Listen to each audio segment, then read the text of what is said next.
Hello, and welcome to this week's episode of Views of an Outsider, The Outsider's View from June 14th. If you want to keep up with everything that's going on in the world, but you don't want to drag down your entire life by listening to the news every day, then get the main stories right here once a week and spend the rest of your time actually living your best life. Let's get right into it. Last Sunday, a protest outside of Turning Point USA's Women's Leadership Summit in San Antonio descended to a new low when what can only be described as disgusting leftist protesters staged a reenactment of Charlie Kirk's assassination as they chanted that he, quote, deserved to die for, apparently, peaceably having his own opinions and never once committing any form of violence against anyone for disagreeing with him.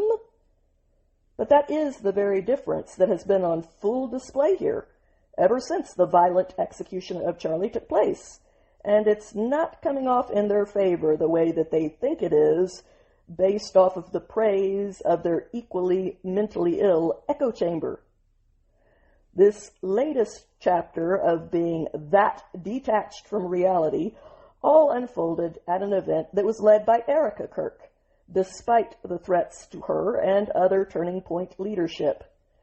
According to the New York Post, footage from the scene showed what can only be described as a mentally ill protester wearing a papier-mâché mask of Charlie Kirk as they collapsed onto the ground in their staged reenactment of his murder, while other, equally mentally disturbed demonstrators shouted slogans and some really bizarre mind virus accusations at any attendee outside of the venue, accusing them of, quote, protecting pedophiles. What? And protecting Nazis. 2 words. Define Nazi.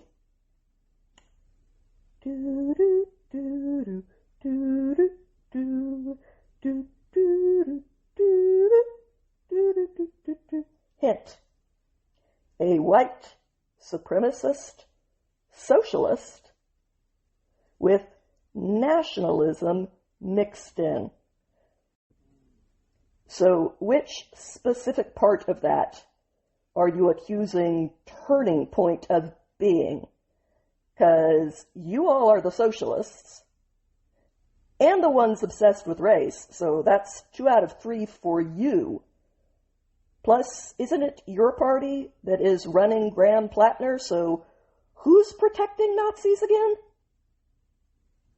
Meanwhile, inside the venue, Erica Kirk was also confronted by hecklers during the summit.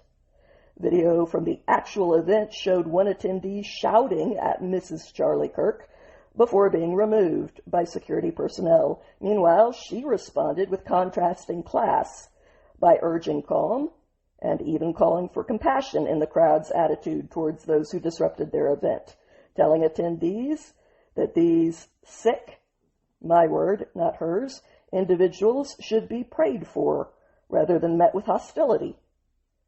Ever since the public assassination of her husband, Charlie Kirk, Turning Point USA and its allies have rightly described these glorified depictions of political violence as crossing the line from actual protest into intimidation, which is not the principle that a free democracy is built on.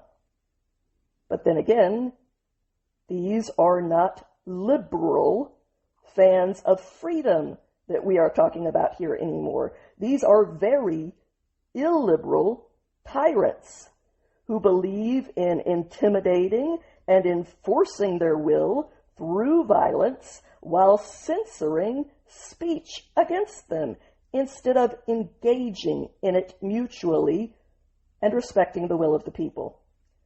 Charlie tried to persuade and convince.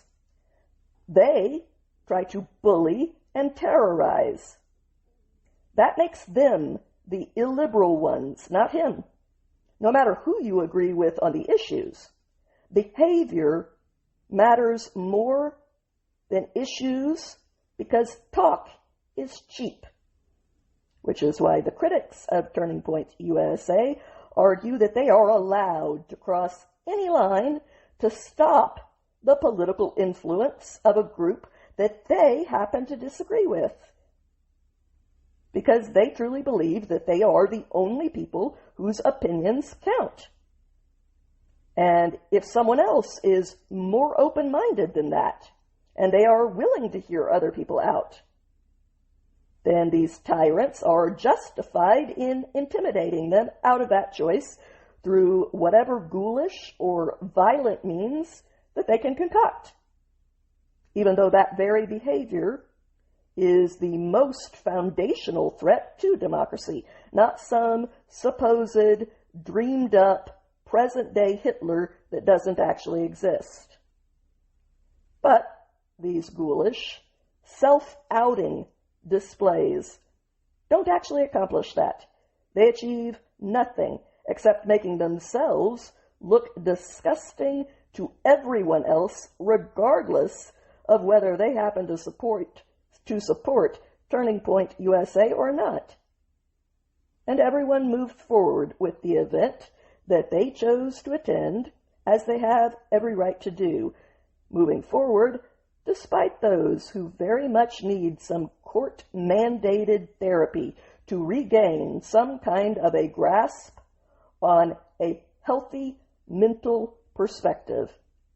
Meanwhile, law enforcement's presence at the summit remained heightened throughout the weekend as the event continued, as planned, under those increased security protocols. And while we are getting ourselves all caught up, last week a number of devastating trial revelations poked massive holes in the very thin defense of Carmelo Anthony, who admitted to fatally stabbing 17-year-old Austin Metcalf at a track meet in April of 2025 after Austin told Anthony to leave the team tent. Because of his decision to take a life on those petty and meaningless grounds, Anthony was facing a first-degree murder charge and a very real possibility of life in prison. This case has unfortunately been tinged by some really gross race baiting that did not take hold in this country for once.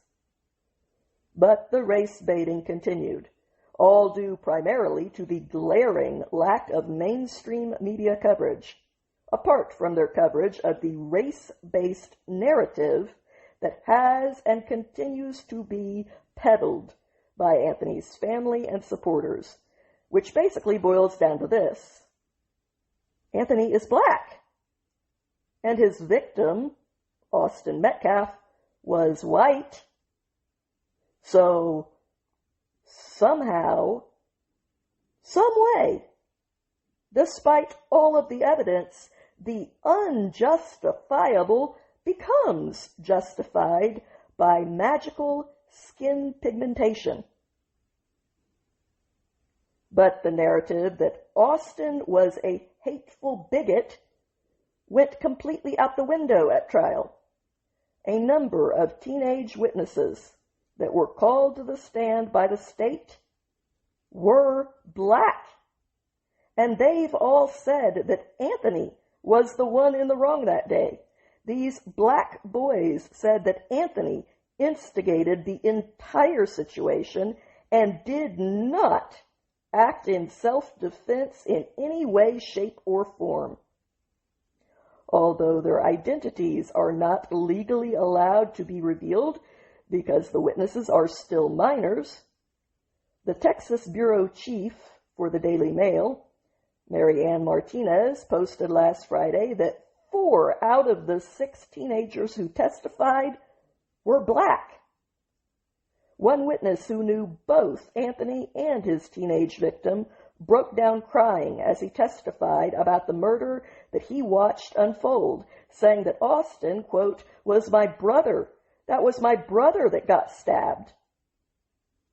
The investigative journalist, Sarah Fields, who was in the courtroom for the testimony, said that this boy was asked flat out if what he saw was about racism, to which he responded, "No.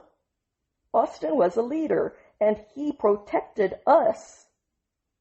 Ms. Fields also noted that the majority of the witnesses who testified to this fact were not white, even reporting that one black student wanted to attack Anthony after the stabbing, reporting that, quote, "The teammate explained that he was on the football team with Austin and he considered him family."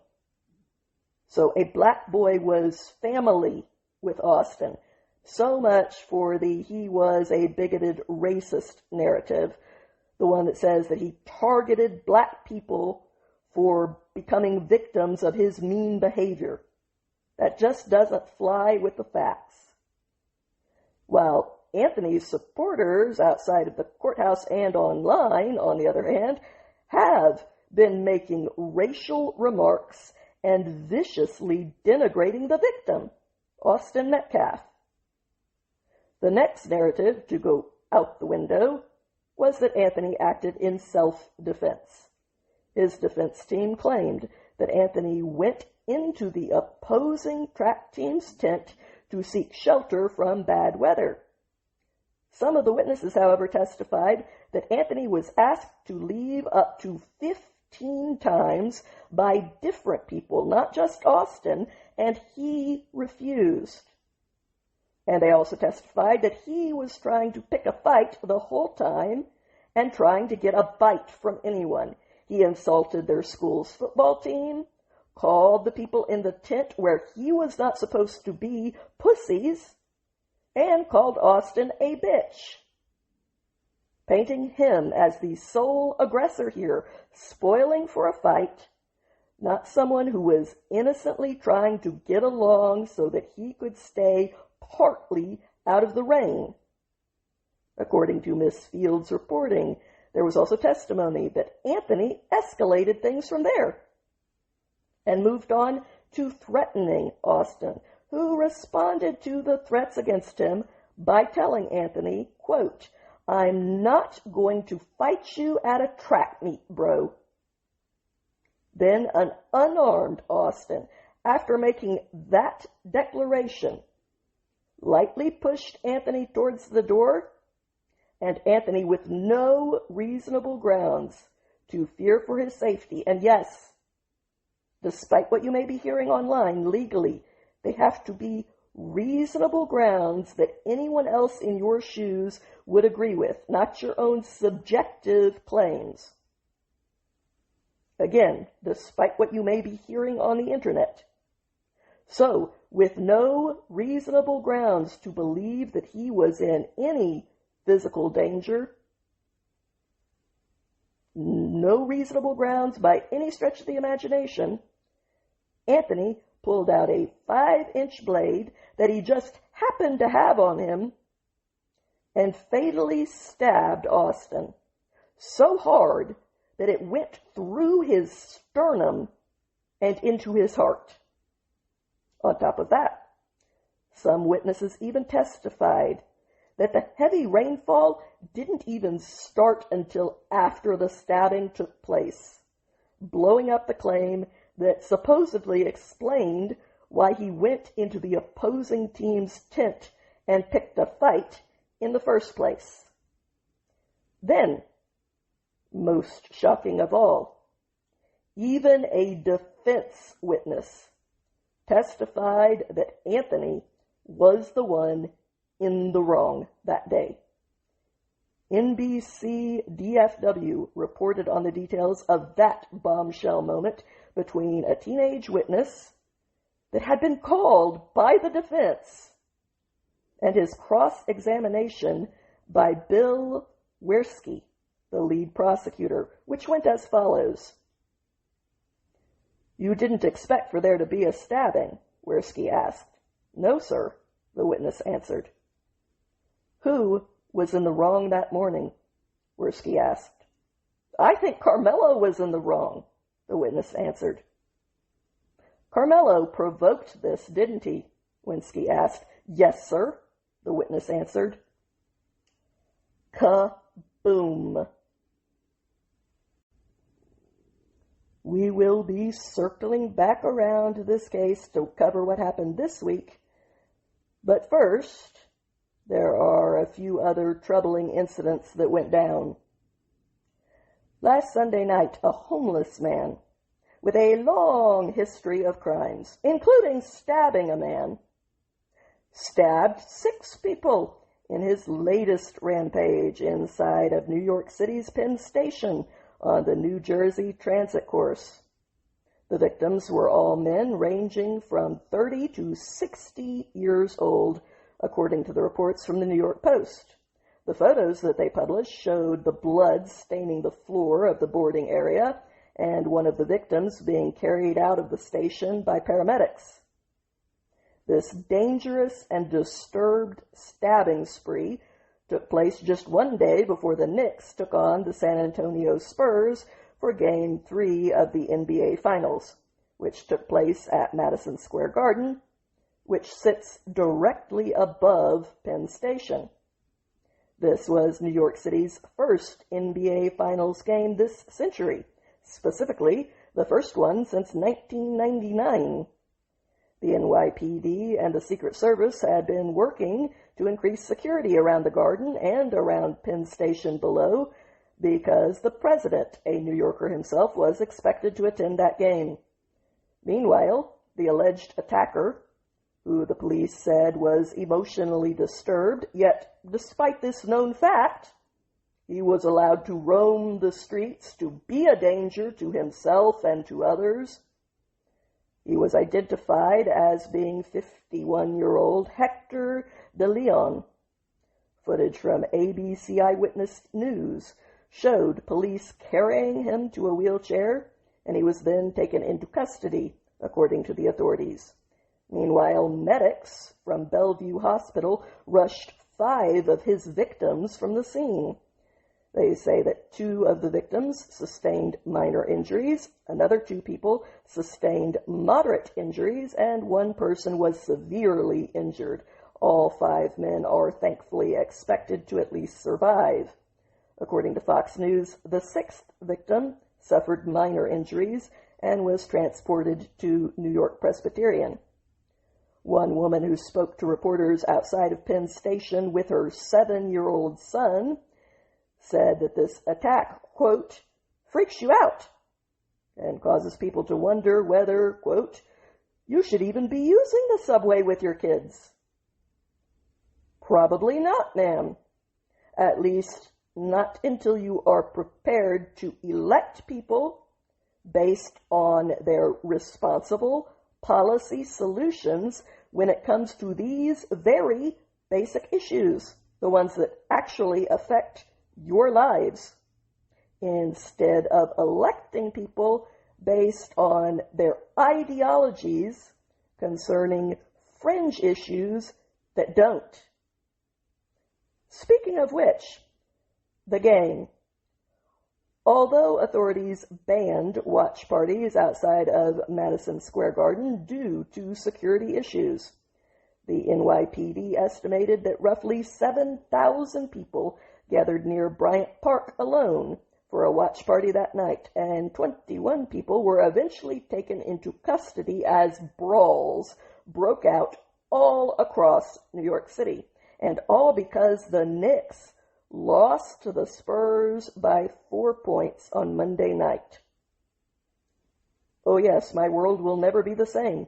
In one video, New Yorkers appeared to be ganging up on a man who was wearing a San Antonio jersey as he was simply walking down the street. This Spurs fan was, in fact, forced to fend off numerous deranged attackers. Some Knicks fans were seen clapping and cheering on their fellow thugs who were attacking and ripping Spurs jerseys off of bystanders. I'm just going to say it. What the bleep is wrong with you people? It's a game. According to the NYPD, the crowd took over 42nd Street, blocked traffic, and ignored repeated police orders to disperse, all because their preferred team lost the ball game. Glad to see that you're taking care of the mental health issues there in the Big Apple. The NYPD stated that people climbed on top of scaffolding, on top of light poles, police cars, and NYPD trucks, causing significant damage. The crowd was throwing glass objects at each other and police officers, and they ripped bus signs and trees out of the ground to throw them. And you wonder why your city has the problems that it does. It is a mystery. This is what you allow over losing a ball game. Hint. You know, maybe when the prevailing attitude there seems to be based off of the messaging of actions, that if I'm committing violence against you for stupid reasons, it's okay. But when the shoe is on the other foot and someone else starts randomly attacking me for stupid reasons, I'm going to be shocked. Maybe that's how you end up with teachers being punched in the face so hard that it shatters their jaw, and Jews having their yarmulkes ripped off their heads and knocked into traffic, and homeless people shitting into pizza boxes on your sidewalks. Yes, it is a mystery how you got here. It happened all by itself. Your choices had nothing to do with any of it.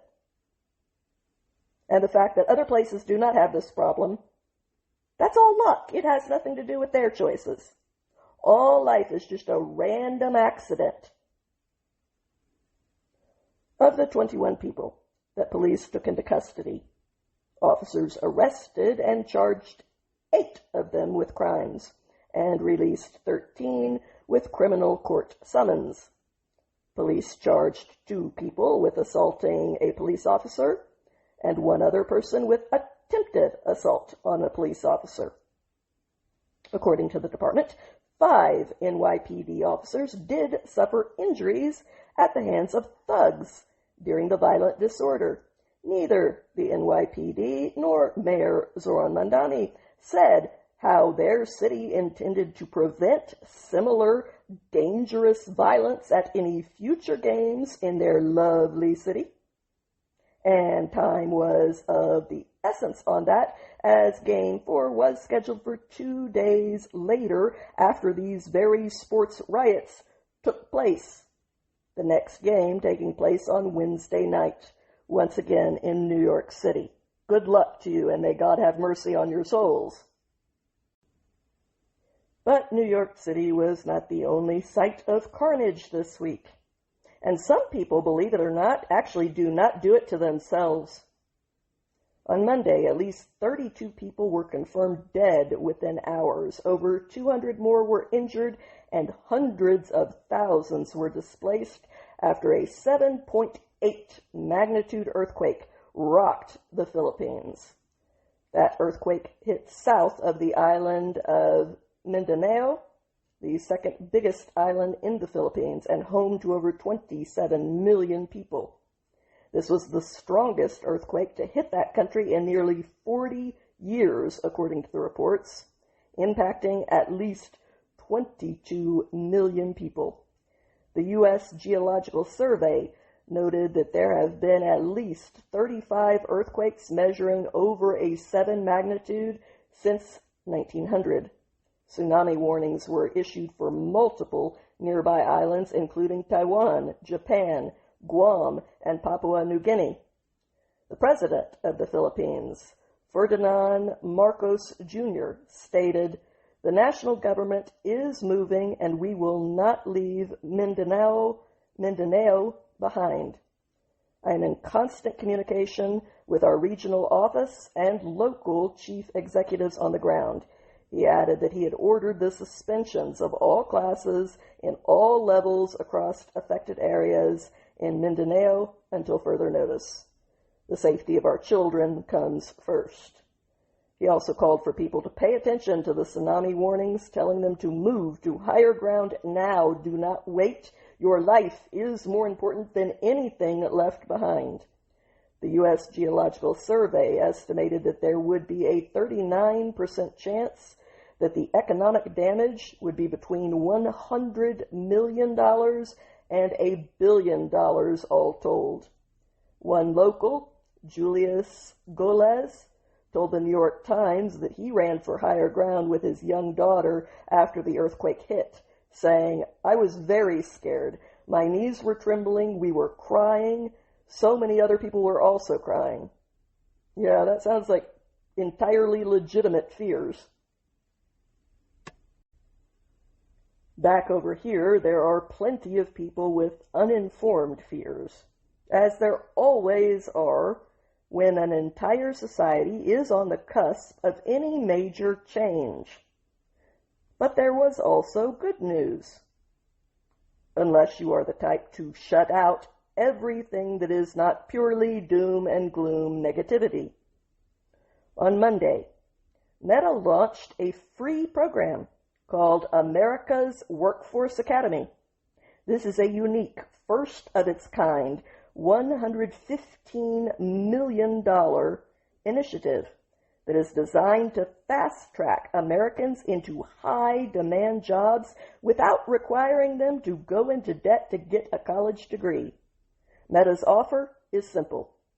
Train for free. Get paid while you learn. And walk into a guaranteed job on the other side of your graduation. Meta also pointed out that its new school is not a federal program or a handout. This one is simply a private company spending its own money because it needs more workers for the next wave of the technological revolution. As Meta's president and vice chairman, Dina Powell-McCormick, said, "The AI revolution is bringing change, but also historic opportunities. Skilled workers electrified rural America one pole at a time.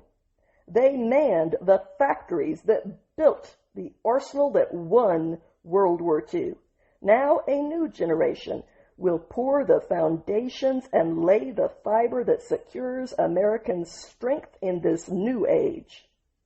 Their promising program will launch in 4 states and see how things pan out from there. Those 4 states are Louisiana, Ohio, Indiana, and Texas. America's Workforce Academy will pay to produce welders, electricians, plumbers, and fiber technicians who will physically build the data centers and the infrastructure that will power the unstoppable boom in artificial intelligence. It is happening. So the entire conversation about whether it should is moot. As it was with the Luddites and every other person who thought that they even could stop the flowing river of time. You cannot. No one ever has. Mike Rowe, the host of the Discovery Channel's Dirty Jobs and the CEO of a foundation that awards $10 million a year in scholarships to aspiring tradesmen, praised Meta's new program, saying workers are actually paid to learn. There is zero cost to them, no college debt, and a fast certification with a guaranteed job on the other end. This is an important step in the right direction, and one that I hope other companies will be inspired to take. In fact, this step seems to have widespread support. Meta said that it has partnered with the National Urban League, Associated Builders and Contractors, the CBRE, along with a roster of regional groups, including the U.S. Hispanic Chamber of Commerce, the Ohio Chamber of Commerce, and local economic development organizations across each of the 4 pilot states. This idea for their own worker academy apparently came after Meta saw huge demand for a similar initiative of theirs. Level Up, which is Meta's fiber installation training program, received 35,000 applications in the first 7 days after it launched, inspiring an expansion of that offer. As college tuition continues to soar, with fewer jobs secured on the other end of that huge investment that you will be paying off for decades, the interest in trade schools has been steadily increasing. Earning a 4-year degree in America costs an average of $153,080, with even the cheapest option of in-state public universities averaging $108,584 for a 4-year degree. And private nonprofits have been soaring up to a ridiculous average of $234,512 for a 4-year degree. Thus, total student loan debt in the United States, much of it for degrees with no utility in the job force, now stands at over $1.8 trillion. And even for the students who chose useful degrees, many of the students carrying all of that debt for legal work and accounting, etc., are rightly worried that the inevitable rise of artificial intelligence, whether it is done by us or by China, it is coming, and once it comes, it will change things. Could eventually make the jobs that they went into so much debt for obsolete.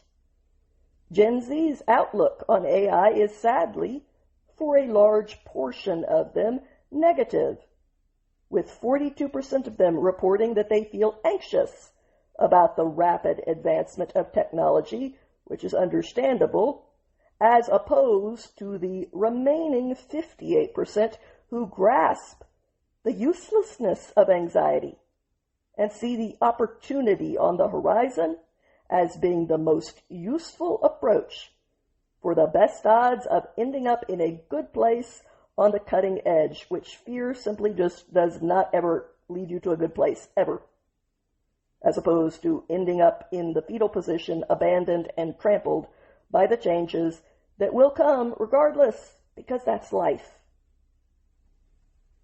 The world did not stop spinning for my mother when her kid died.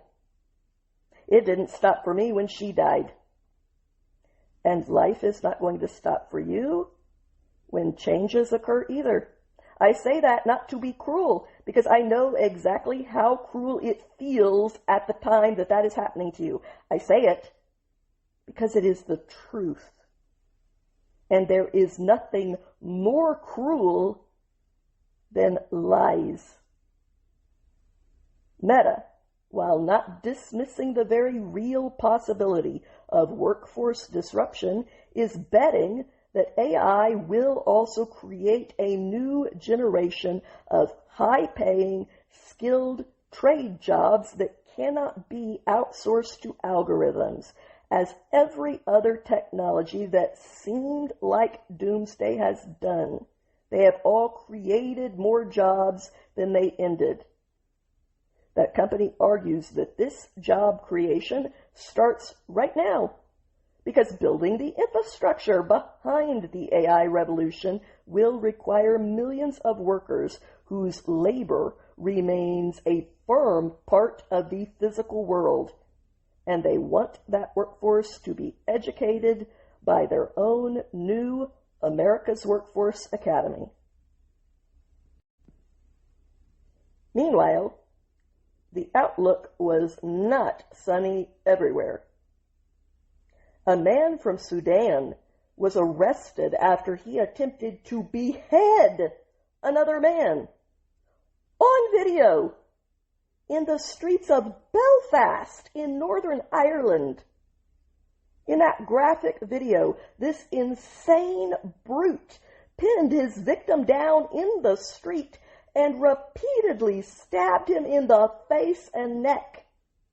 In that video, one person was heard screaming, "He's trying to cut his head off!"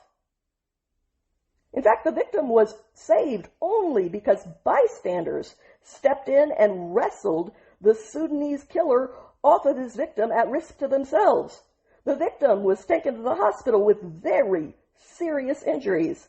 And according to neighbors, the victim, Stephen Ogilvie, had helped the very man who tried to behead him move in as a next-door neighbor just 4 days before this incredibly disturbing attack was perpetrated against him by the man that he had just helped.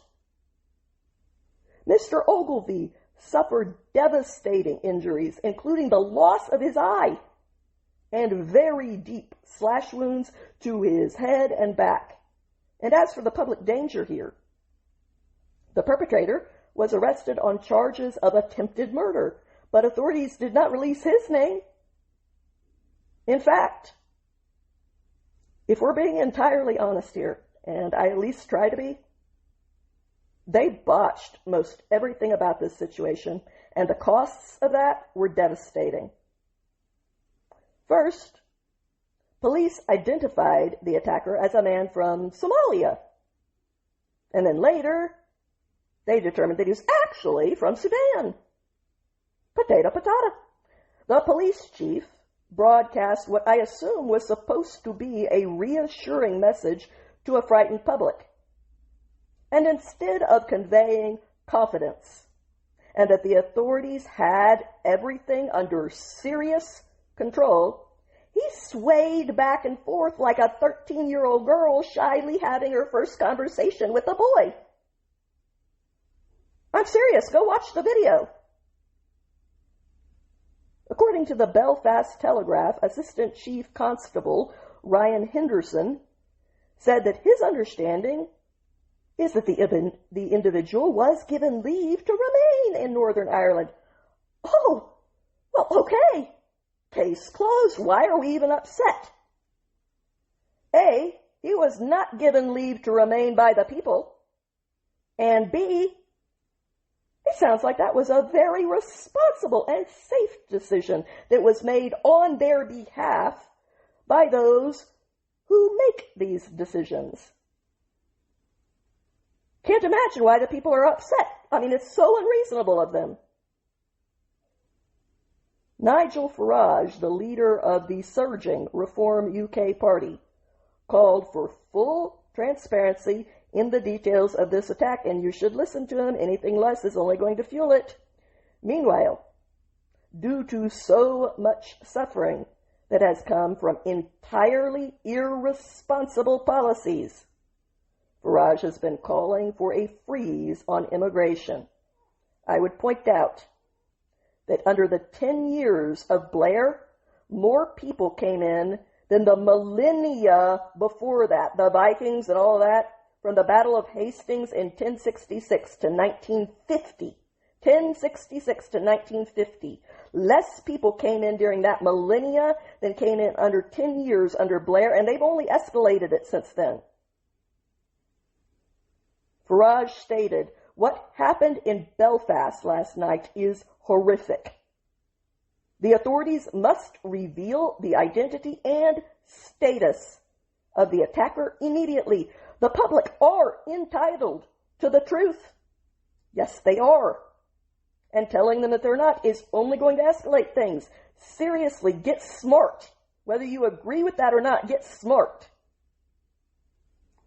In the wake of this brutal stabbing, Northern Ireland's Justice Minister, Naomi Long, performed the old Norm MacDonald joke about if terrorists nuked 1 million innocent people, the big concern would be the possibility of Islamophobia, not the 1 million dead victims, when she said that she was scared Not about the innocent civilians being beheaded by their imported neighbors, but about a potential backlash to minorities, while warning that this attack should not be used to fuel nebulous, dangerous narratives. Telling the BBC, "I also know there are many people in our community, people from ethnic minority backgrounds, who are terrified today about any kind of retaliation or backlash against them, which we have seen in the past." Hilary Benn, the Secretary of State for Northern Ireland, told people to remain calm. That worked well, while the investigation played out, saying, "The attack last night in Belfast was deeply shocking, and all our thoughts are with the victim who is seriously injured in the hospital, and with his loved ones. I would like to thank the individuals who showed extraordinary bravery in coming to his aid." That part at least is true. The British Prime Minister, Keir Starmer, condemned the attack, while completely 100% ignoring the origin of the suspect and the policies that allowed him into that country, saying to the people of Northern Ireland, who historically love hearing from British prime ministers, "The horrific attack in Belfast last night is sickening. I have absolutely no tolerance for abhorrent scenes of violence like this on our streets." Yeah, you just let in the people who do it. "My thoughts are first and foremost with the victim, and I thank the first responders, including members of the public, who intervened." Well, someone has to clean up your mess, Mr. Prime Minister.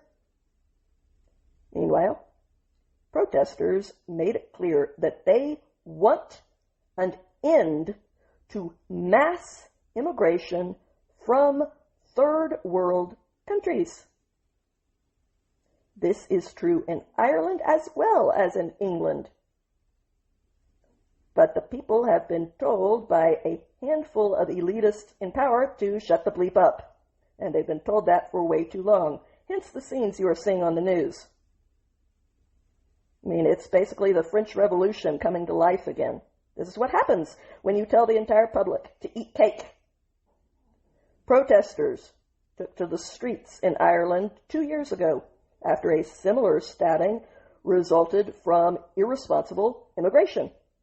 This time, mass protests, fires, and clashes with police erupted across parts of Northern Ireland. In fact, within hours, Belfast became the scene of dramatic videos showing protesters torching vehicles and burning buses in the streets, as well as creating roadblocks and setting up intense clashes with the local police. One of the videos showed a moving, burning car crashing into an apartment building. Another picture showed a bus burning as the digital sign at the station politely posted, "Sorry for the inconvenience." You can't make this shit up. What the? There are no words. One group was also seen vandalizing houses and breaking windows. So these were full-scale riots complete with looters. After going unheard, and in some cases being shut out of parts of their own villages, excluded from the central parts of their towns, which had been commandeered by new arrivals who told the local indigenous people, the native Irish, that they were no longer welcome in their own villages. Big surprise. The unrest quickly took on an anti-immigration tone. At one protest, a man shouted that he wanted England for the English. And I would just point out you would not have a problem with that if it was someone saying Egypt for the Egyptians, or Japan for the Japanese, or Nigeria for Nigerians. What's the difference? It's still the indigenous people saying they want their land to be primarily theirs. Anything that is less than either rejection of all of those claims, no matter who they come from, or acceptance, no matter who they come from, is hypocrisy. It's just blatant double standards. And we all know it, including you. Another group shouted that they wanted terrorist scum off our streets. I can understand that. People who actually want to kill you if you don't think like them, yeah, I want them off our streets too. Terrorists are not part of the free world. Doesn't mean people from those countries can't be. Doesn't mean Muslims can't be. It does mean terrorists cannot be. The footage on social media showed what appeared to be a large group of masked locals storming and setting fire to properties that were housing migrants in Northern Ireland. Another video showed a house completely engulfed in flames. As the anger over migrant crime that I have been warning about the danger of shushing boiled over across the pond. Tommy Robinson likewise said on X, Britain is at a breaking point and the government have turned their back on the people. And whatever you think of him, that statement is 100% true. This is so dangerous. You are playing with fire by clamping down until you get a real explosion. You need to release the pressure valve, tyrants, for your own survival. I am not endorsing violence, but I'm not stupid. I know what causes it. If you keep clamping down, there's going to be an explosion. Not because I want there to be, but because there is. I'm pointing to a body. That doesn't mean I killed that person. I'm saying, look, there's a dead body. Not because I killed it, because I saw it. I see this coming. That doesn't mean I'm endorsing it. I'm just saying, look, a cliff, don't go over it. Having said that, again, let's return to our own problems. There was some major monkey business going on in the trial for Carmelo Anthony on Tuesday, when lawyers agreed to add the alternative charge of manslaughter just before the jury was set to hear closing arguments. Now, manslaughter is the charge that is made against you for an accident in which you were criminally negligent, which this clearly was not. Driving a 5-inch knife all the way through someone's sternum and into their heart is not a negligent accident. Even the defense argued that it was self-defense, a defense that has basically gone completely out of the window based on both the evidence, including the video, and the testimony of witnesses. But even self-defense is not an accident. It is intentional, just justified. So this was an entirely unfit, completely bogus option. The prosecution alleged premeditated first-degree murder, which is a long way away from being an accident. And it is the charge that the evidence actually supports. So this was complete BS. The Daily Mail's Marianne Martinez was forced to report manslaughter is now on the table with Carmelo Anthony. The lawyers and judge in this case have agreed to include it in the charging documents that jurors will consider today after closing arguments. This trial was speedy, and most legal commentators out there who have law degrees to back up their opinions speculated that the case that was presented by the state has been airtight and a murder conviction was expected to be returned without delay. Although, for some reason, that seemed to come as a shock to court TV. It was not a shock to anyone else. If convicted on the manslaughter charge, instead of the murder charge, Anthony would have faced a significantly lighter sentence. The manslaughter charge carried a penalty of 2 to 20 years in prison, while a murder charge carries the consequence of up to life in prison. To be convicted on the murder charge, the jury would have to find that Anthony intentionally, or at the very least knowingly, acted to kill Austin Metcalf. For a manslaughter conviction, the jury would have to find that Anthony recklessly caused Metcalf's death without the intent to kill. A stretch in a completely unprovoked stabbing when you just happened to bring a knife ahead of time to a sporting event at school. According to reporting from CBS 11 News, reporter J.D. Miles said that while giving closing arguments, the prosecution told jurors that a conviction on manslaughter would mean that they are saying that they believe that Austin Metcalf impaled himself on Carmelo Anthony's knife.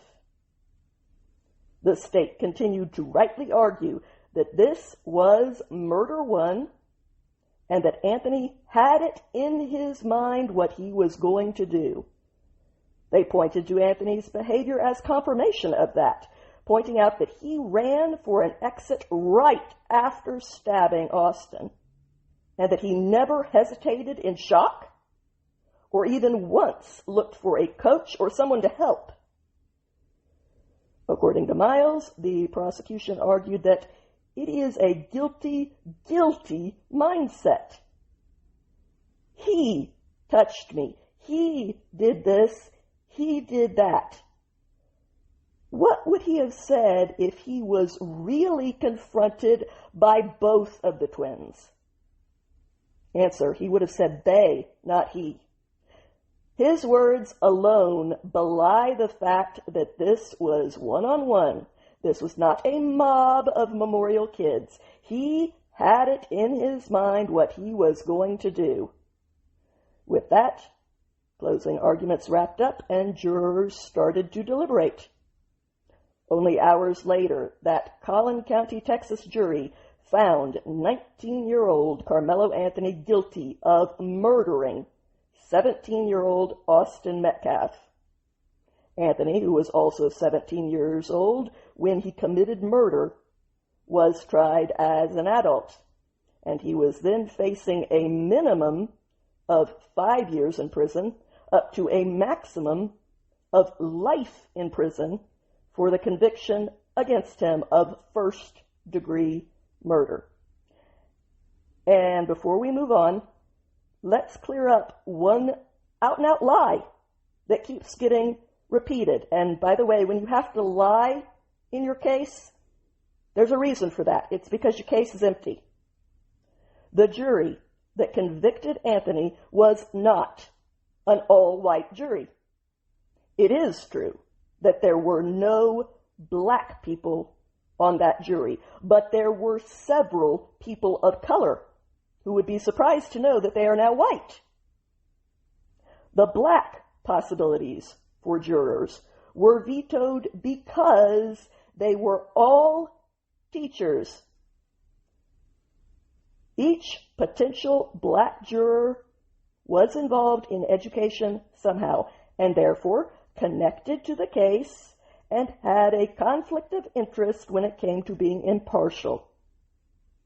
And by the way, the implication that black people would have let him off instead of doing the right thing if they were on the jury is the only part of these claims that is actually racist.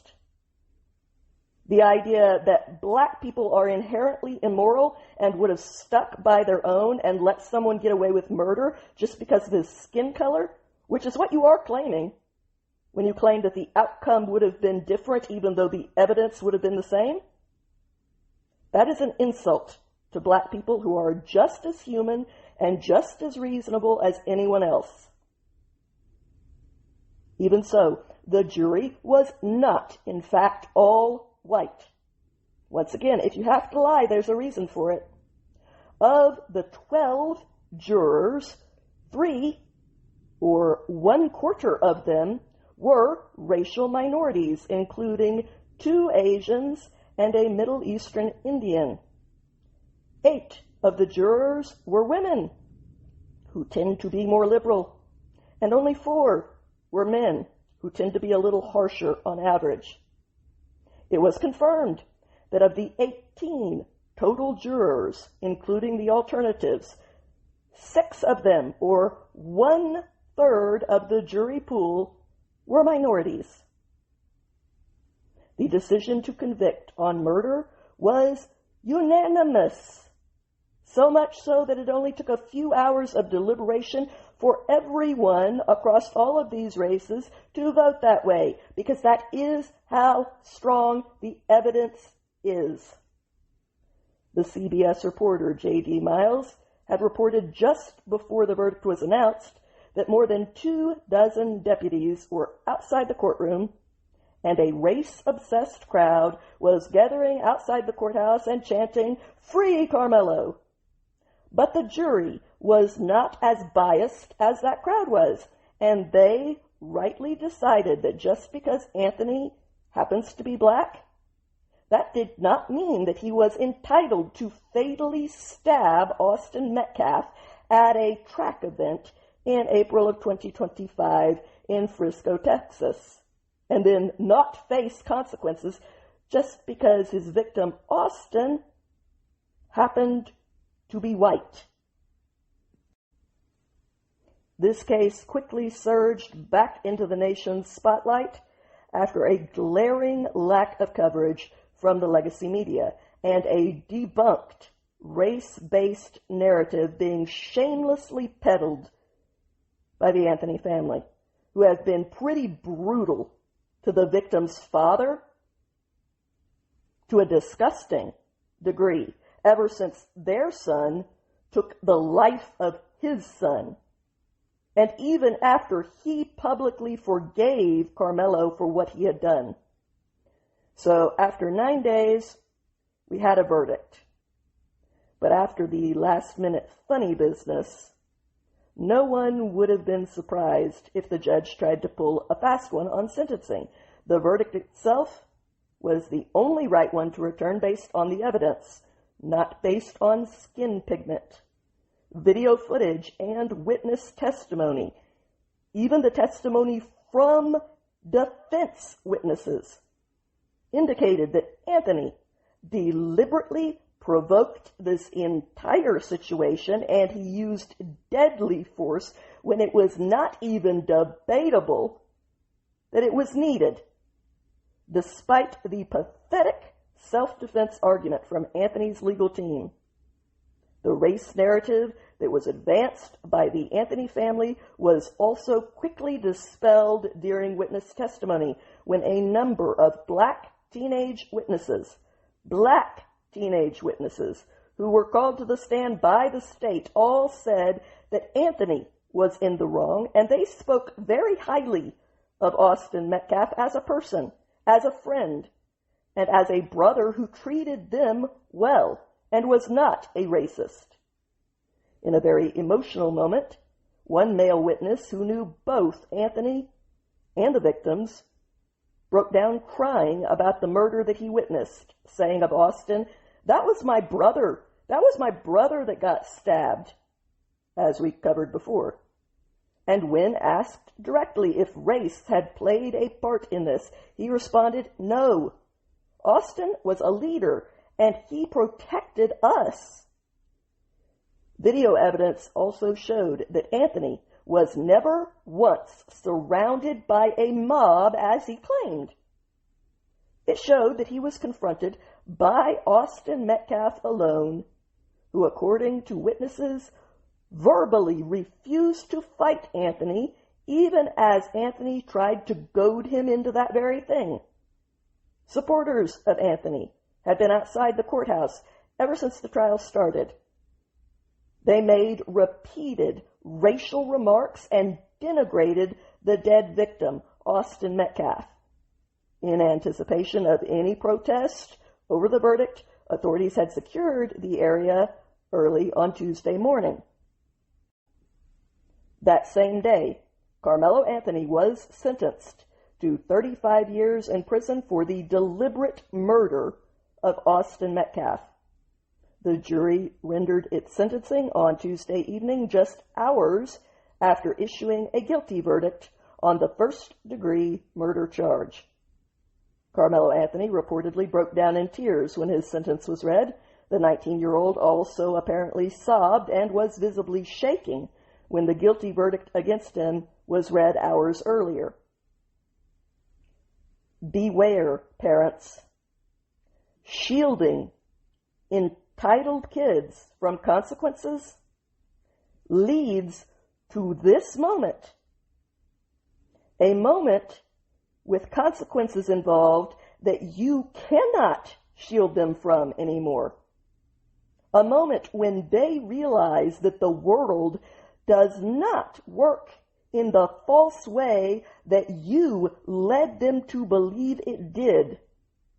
That is cruelty, not compassion.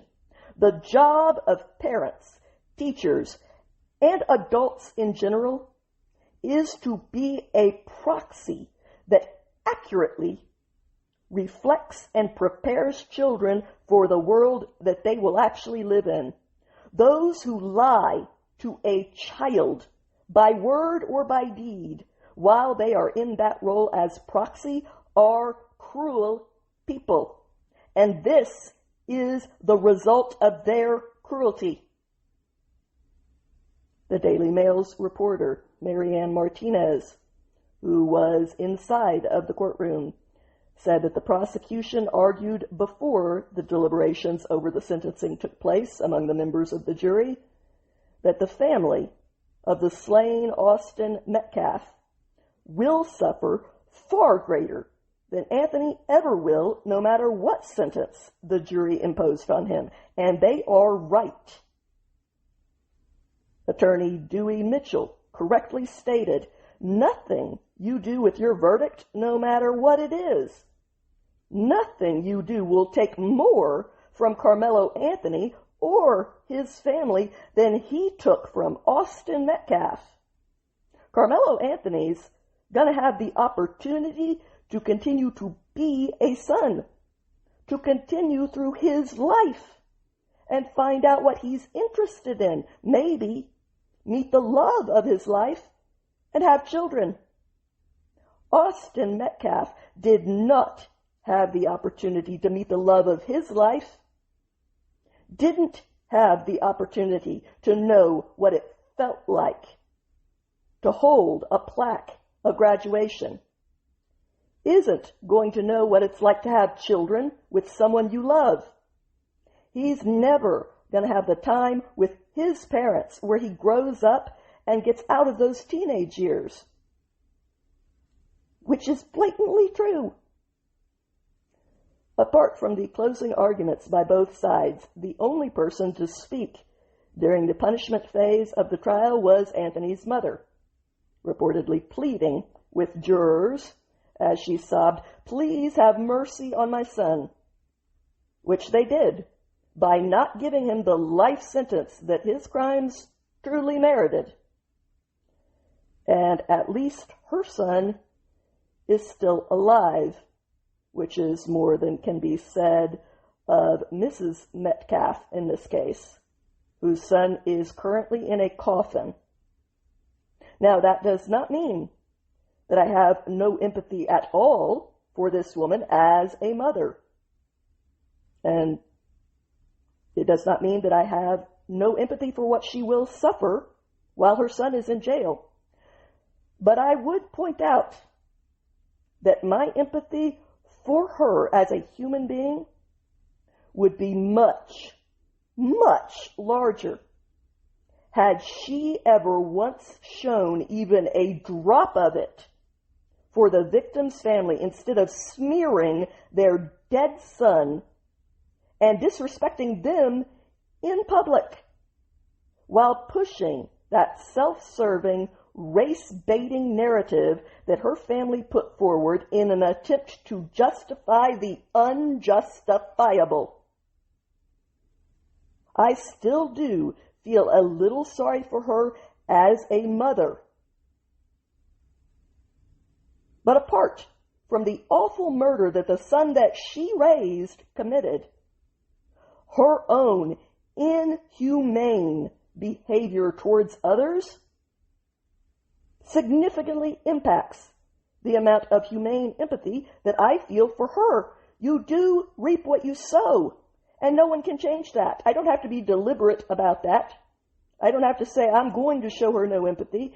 That's automatically what happens when you are not empathetic to others. These are just the natural consequences of life. It's the way things work. As I pointed out earlier, legal commentators with law degrees to back up their opinions and make them more than just opinions have said throughout the entire trial that the defense had an incredibly weak case, while the state's case was effectively airtight.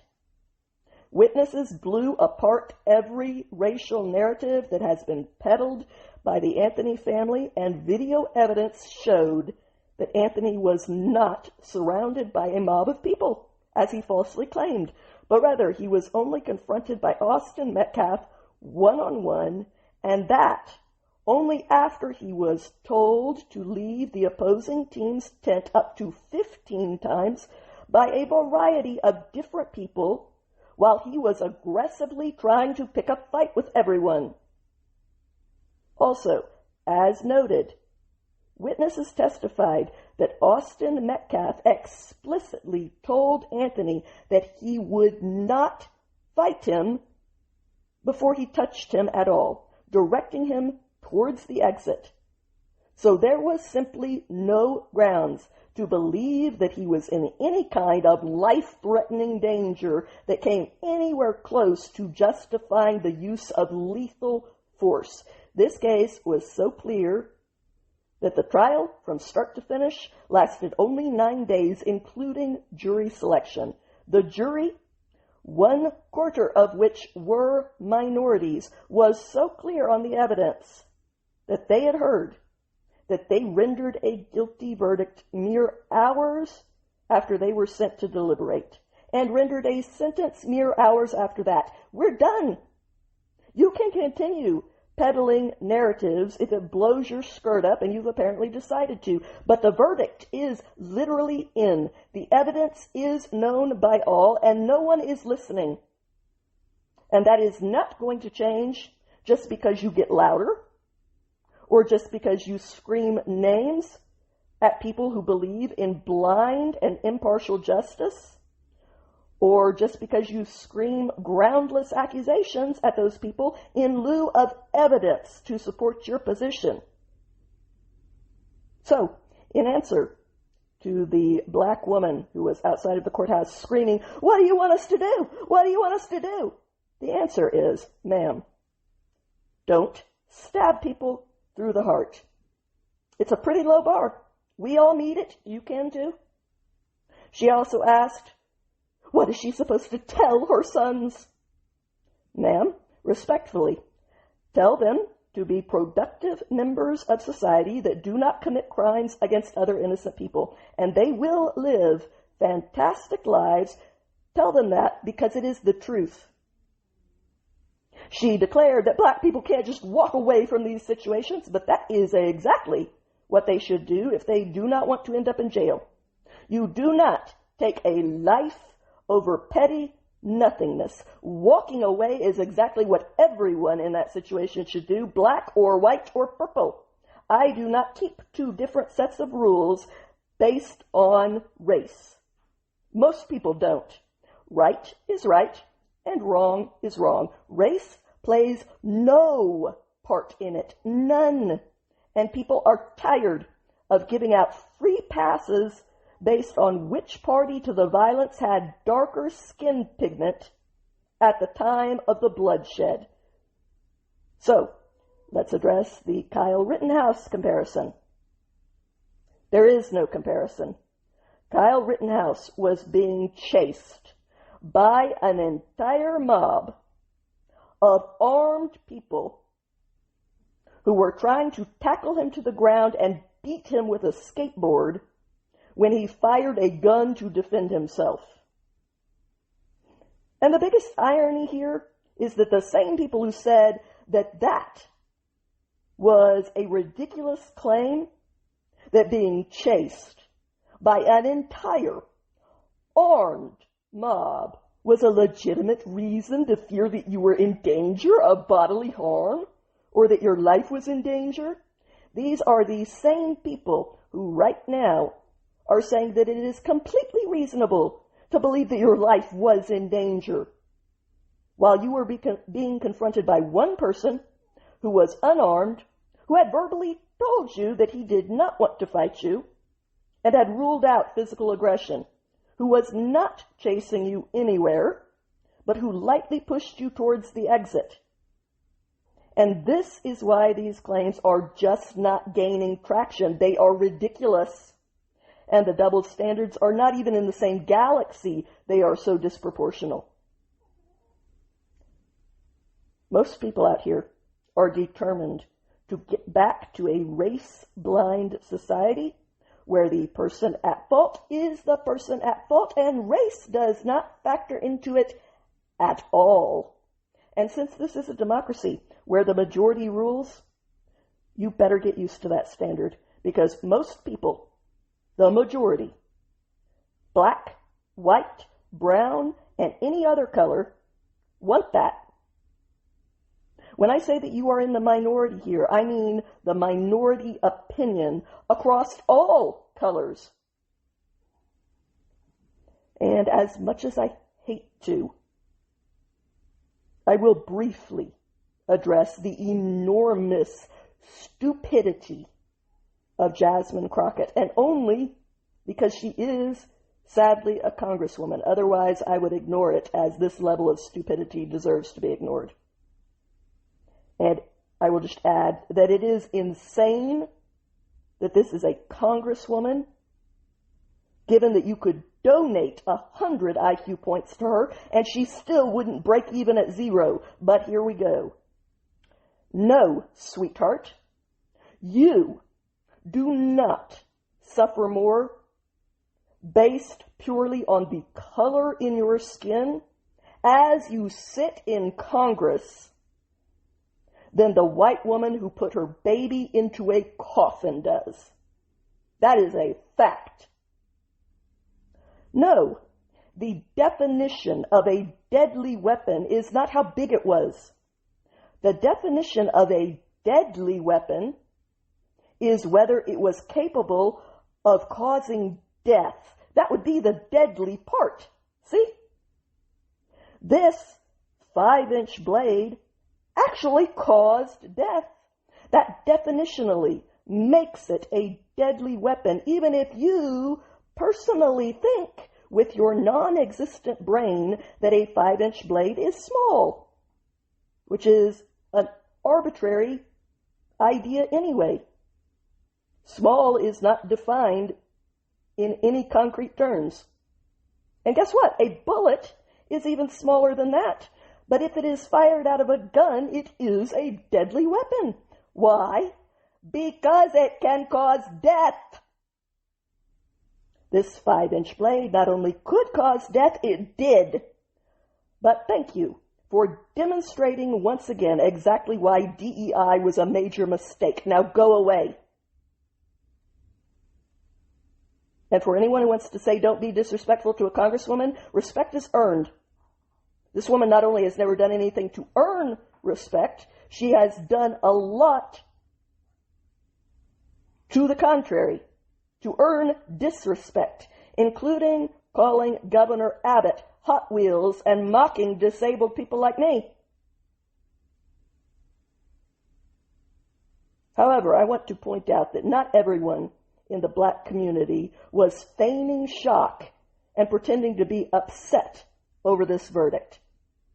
Judge Glenda Hatchett, the prominent American attorney and author who is best known for her very popular show, where she makes intelligent rulings, said in her Instagram video that she had found no basis for self-defense, adding that the testimony did not show his life was in danger or that anything that was happening was at a level that would have justified the fatal stabbing.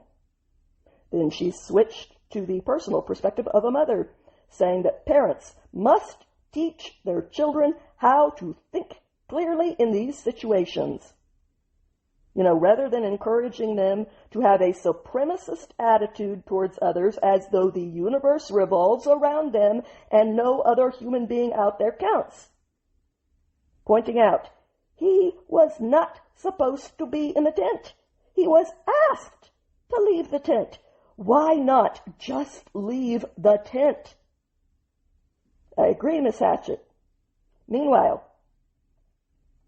after losing his son, forgiving his son's killer on account of his irrational age the day that he stabbed his own boy through the heart, after being abused by the Anthony family's con man lawyer, the one with a very checkered past, and after watching his son as the victim be smeared unjustly, Austin Metcalf's father unloaded on Carmelo Anthony while reading his victim impact statement inside of the courtroom. Jeff Metcalf publicly rebuked Carmelo Anthony for making this case about race and told him that he has been feeling pure, unfiltered rage while grieving the loss of his dead son, declaring, "I said from day one, this case was never about race. Please don't politicize it." But what did you choose to do? Both. It's about right and wrong. We're all humans. We all bleed the same color. Yes, we do. There are receipts to back all of this up. Notably, Anthony's family held a press conference after Austin's murder and suggested that their son, Carmelo, was a victim of racial injustice. There is no evidence for that. They forcibly removed Jeff Metcalf from the press conference when he showed up to hear what they were going to say, and when he said publicly that he wanted to speak with the Anthony family and possibly pray together with them, extending an olive branch. In return, they forcibly removed him and badmouthed him publicly for even being there to hear what they were going to say about his son. The Anthony family also started a fundraiser in the wake of the murder that was committed by the young man that they had raised so badly that he went looking to take a life. And that fundraiser accumulated more than $600,000, and they used it to rent out a mansion in a gated community to live it up while they awaited the murder trial that they tried to rig ahead of time with racial lies and smears against the victim. Many of the comments in support of that fundraiser were very racially charged. Full-fledged black supremacists were donating and posting so many flat-out racial slurs against white people that Give Send Go had to disable the comment section. That's in addition to the comments calling for all white people to die, and a donor who posted that they hoped that the knife made a full recovery. Contrast is very clarifying. These were the same type of people that were seen outside of the courthouse among Anthony's supporters, who yelled at the victim's family as they walked by, "F Austin, and I hope he burns in hell," saying that to his family about a murdered boy. They also screamed that they wished that Austin's twin brother Hunter had been killed too, right to the family's face. The good guys and the bad guys here are not a matter that is a gray issue on this one. They are putting it out there for everyone to see, and they have been from day one, and we do see it. Which is why all of the grinding Cardi B's in the world mean nothing to us on this one. We don't need anyone to tell us what we are seeing. There is no confusion about it. Just like there is no confusion over which profession Cardi B is actually engaged in. After all of that hateful bigotry being hurled at his grieving family by the most effed up, immoral people on earth, who would attack parents who had just put their kid in a coffin and say that they wished that their other child was dead too. After all of that, Jeff Metcalf finally got his chance to say his piece and address Carmelo Anthony directly for all of this, telling the 19-year-old to stop looking down and look him in the eye after robbing his family of Austin, telling him, "A piece of me died with my son, and I'm expected to keep living.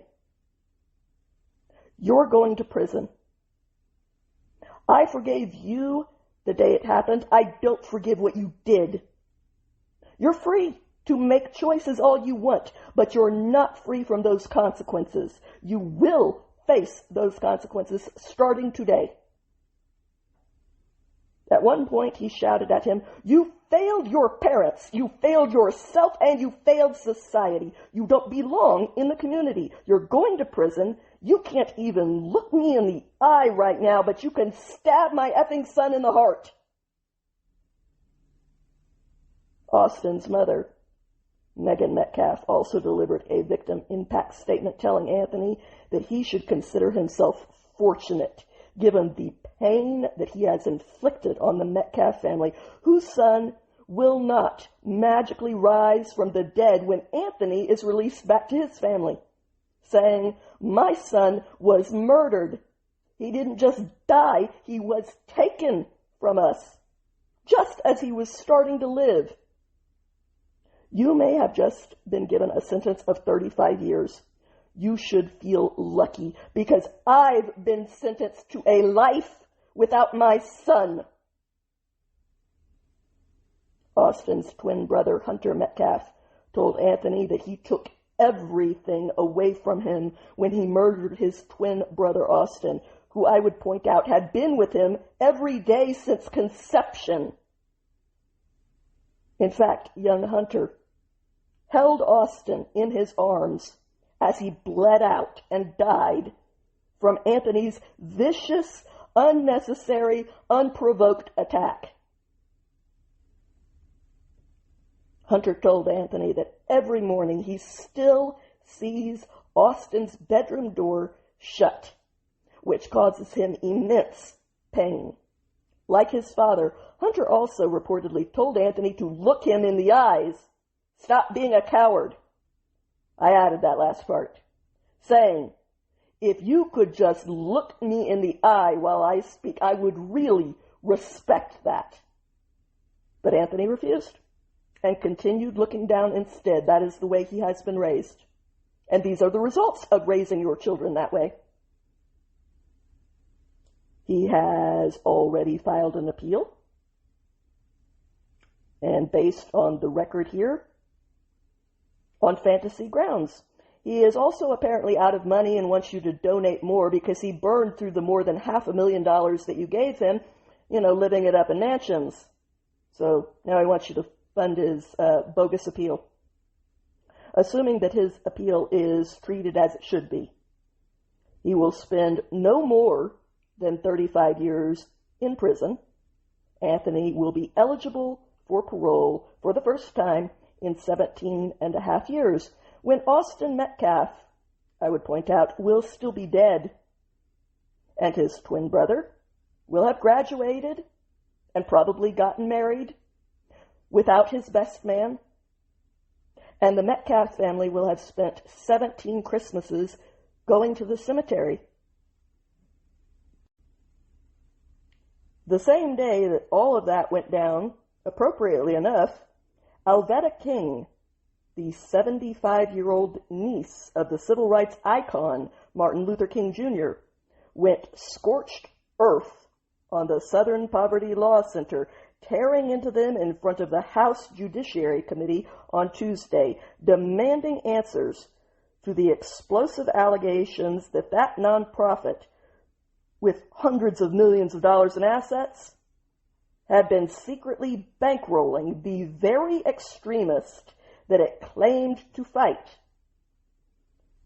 Ms. King told our lawmakers in Congress, "I am troubled by the conduct and messaging of organizations that claim to fight hatred while profiteering from division."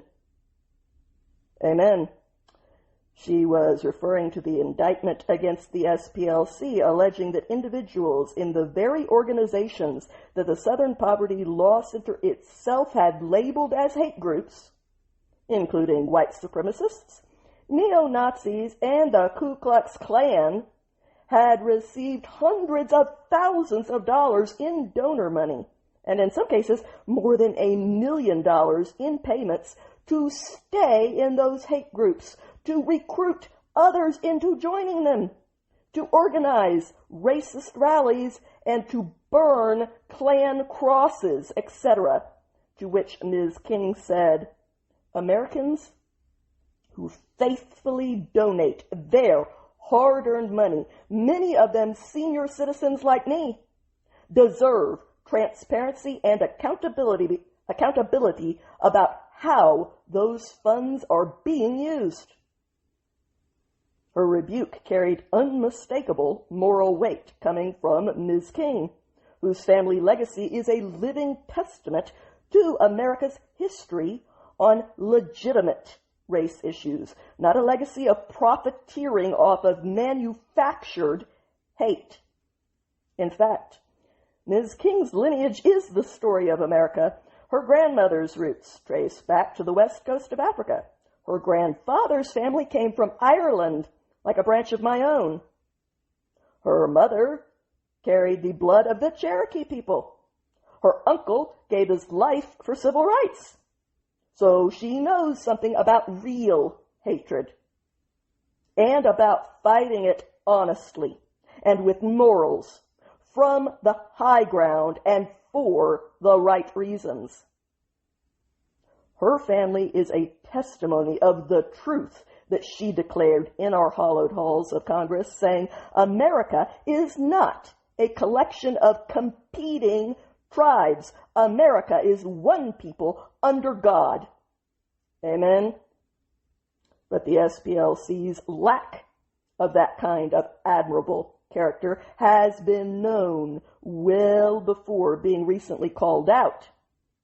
In 2019, their co-founder, Morris Dees, was ousted over the allegations of his sexual harassment and racial discrimination within the SPLC itself. An extraordinary scandal for a group that built its brand on the claim of fighting bigotry as they perpetrated it within. But the reality was that dozens of staffers signed a letter warning that the workplace culture inside the SPLC contradicted its public mission. A misogynistic bigot who founds a non-profit to supposedly fight bigotry is the definition of a race hustler. Meanwhile, both former employees and investigative reporters have accused the SPLC of operating what Representative Jim Jordan of Ohio openly called a scam by using deliberately inflammatory hate group designations, which they arbitrarily decide on, to drive fundraising for themselves rather than to actually combat genuine extremism. Credible critics like Ayaan Hirsi Ali have accused the SPLC of weaponizing its hate group list against mainstream conservatives and religious organizations and anyone else that they personally disagreed with, And that accusation is entirely deserved and backed up by the receipts. For example, they disagreed with Ms. Ali for speaking about her first-hand experience with female genital mutilation and terrorism within the radical Islamic world, in which she grew up as a part. But they proudly lumped everyone that they looked down their noses at in with actual neo-Nazis and radical white supremacist groups, including her, endangering those that they falsely accused, doing so in a time of rising political violence thanks to reckless people like them, and perpetrating all of this injustice merely to suppress any political opposition under the guise of civil rights work. They hijacked the things that Mr. King did and hid behind his skirts to do the exact opposite.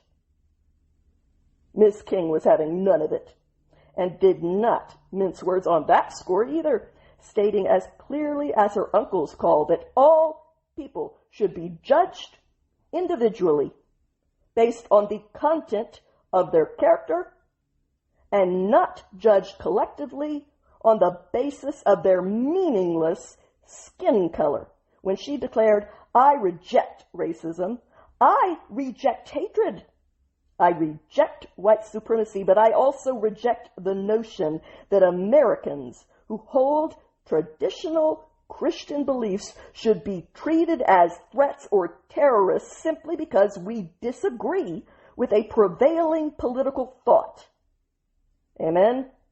I'm getting ready for a black revival here if she keeps going. Miss King, a former Georgia state legislator and founder of Alveda King's Ministries, closed with a salute to her uncle's most famous speech of all, saying, "Today I still have a dream. I dream that one day we will move beyond black power and white power and embrace God's power and human dignity. We must speak out for truth and against the forces that would manufacture hate, fear, division, and violence simply to line their pockets and further their political ambitions." Amen? How sad is it that her uncle, who would have wholeheartedly agreed with that statement, would never have anticipated who it would be directed towards. Let that be a wake-up call to everyone. Individuals, organizations, political parties, to remember who the hell you are and to look in the mirror instead of pointing fingers. See if you even recognize yourselves anymore after all of the things you have done and supported in the name of your team.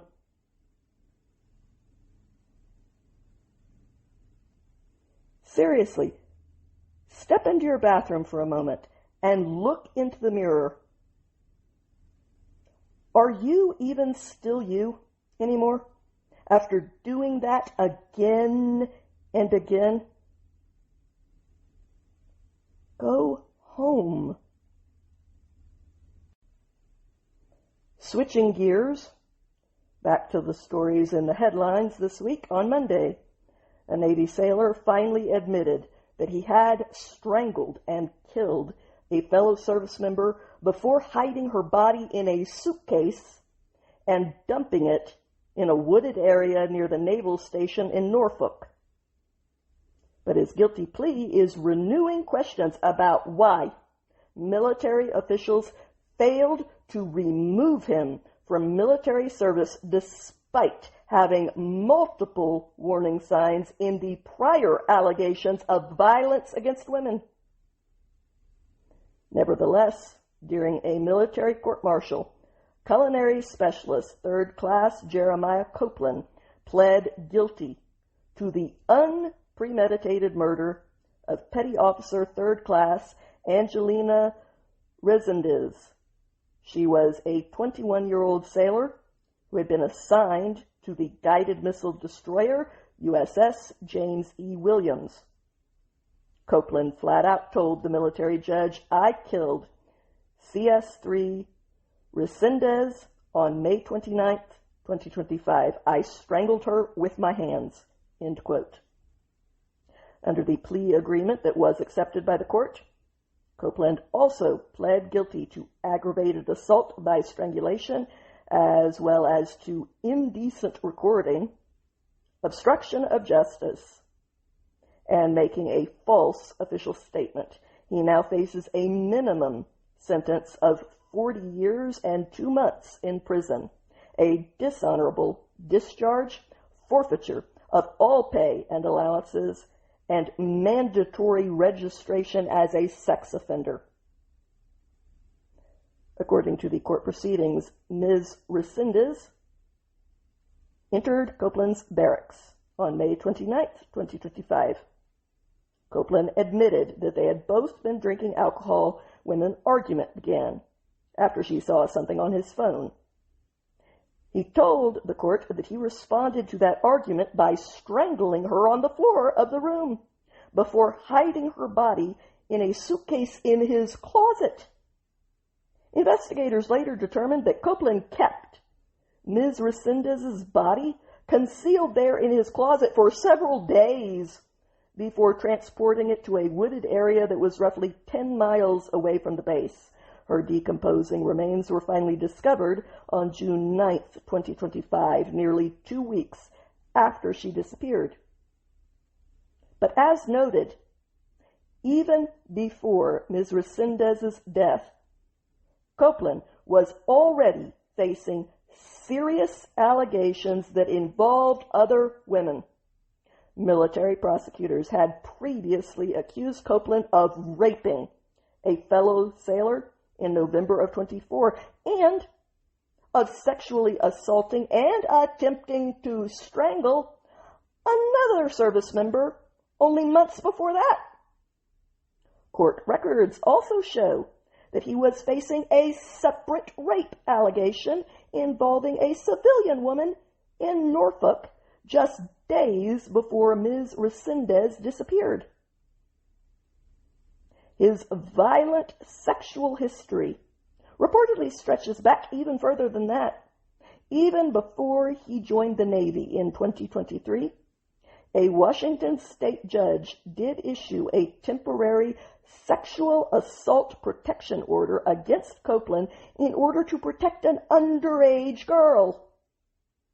He was also accused in a separate incident of kissing and groping another underage girl against her will.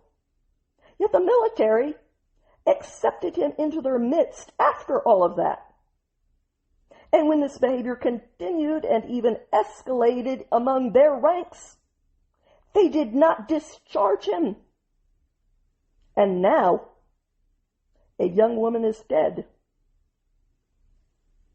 Ms. Resendez's mother, Esmeralda Castle, has repeatedly asserted that it was Navy leadership who failed to act, despite having numerous serious warning signs that they should, saying before this trial began, this situation was absolutely preventable, and later telling Fox News that if they would have dealt with him when he started harming women, he would never have gotten to Angie.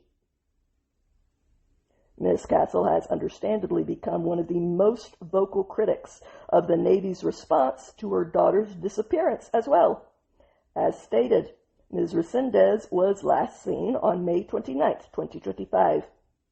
But a statewide missing persons alert was not even issued until 5 days later, after military officials had initially classified her as absent without leave.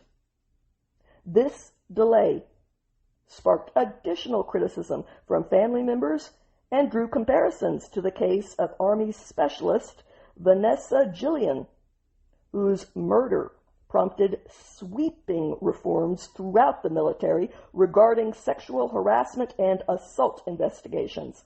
Meanwhile, friends and family described Ms. Resendez as a bright and ambitious young sailor who hoped to build a career in the military's culinary arts. According to her mother, her daughter's goal was to one day join the Navy's elite culinary competition team and cook for world leaders. After Monday's hearing and the official guilty plea, Miss Castle even met privately with Copeland, her daughter's killer, and said, quote, "I thanked him for telling the truth," saying that hearing Copeland finally admit his own responsibility brought her peace of mind. But she remains convinced that the tragic loss of her daughter was entirely preventable and should never have happened, which is correct, arguing that we have statutes and we have policies and we have procedures that were implemented by Congress to protect service members from this type of violence, and nothing's changed. The military judge is expected to formally impose a sentence on Copeland under the terms of the plea agreement after the conclusion of these court-martial proceedings. But there was tragedy to report elsewhere as well. On Monday afternoon, according to the police, a New York man was fatally shot after merely confronting a teenager who was talking extremely loudly on his cell phone on board a city bus in the Bronx. Here's what happened.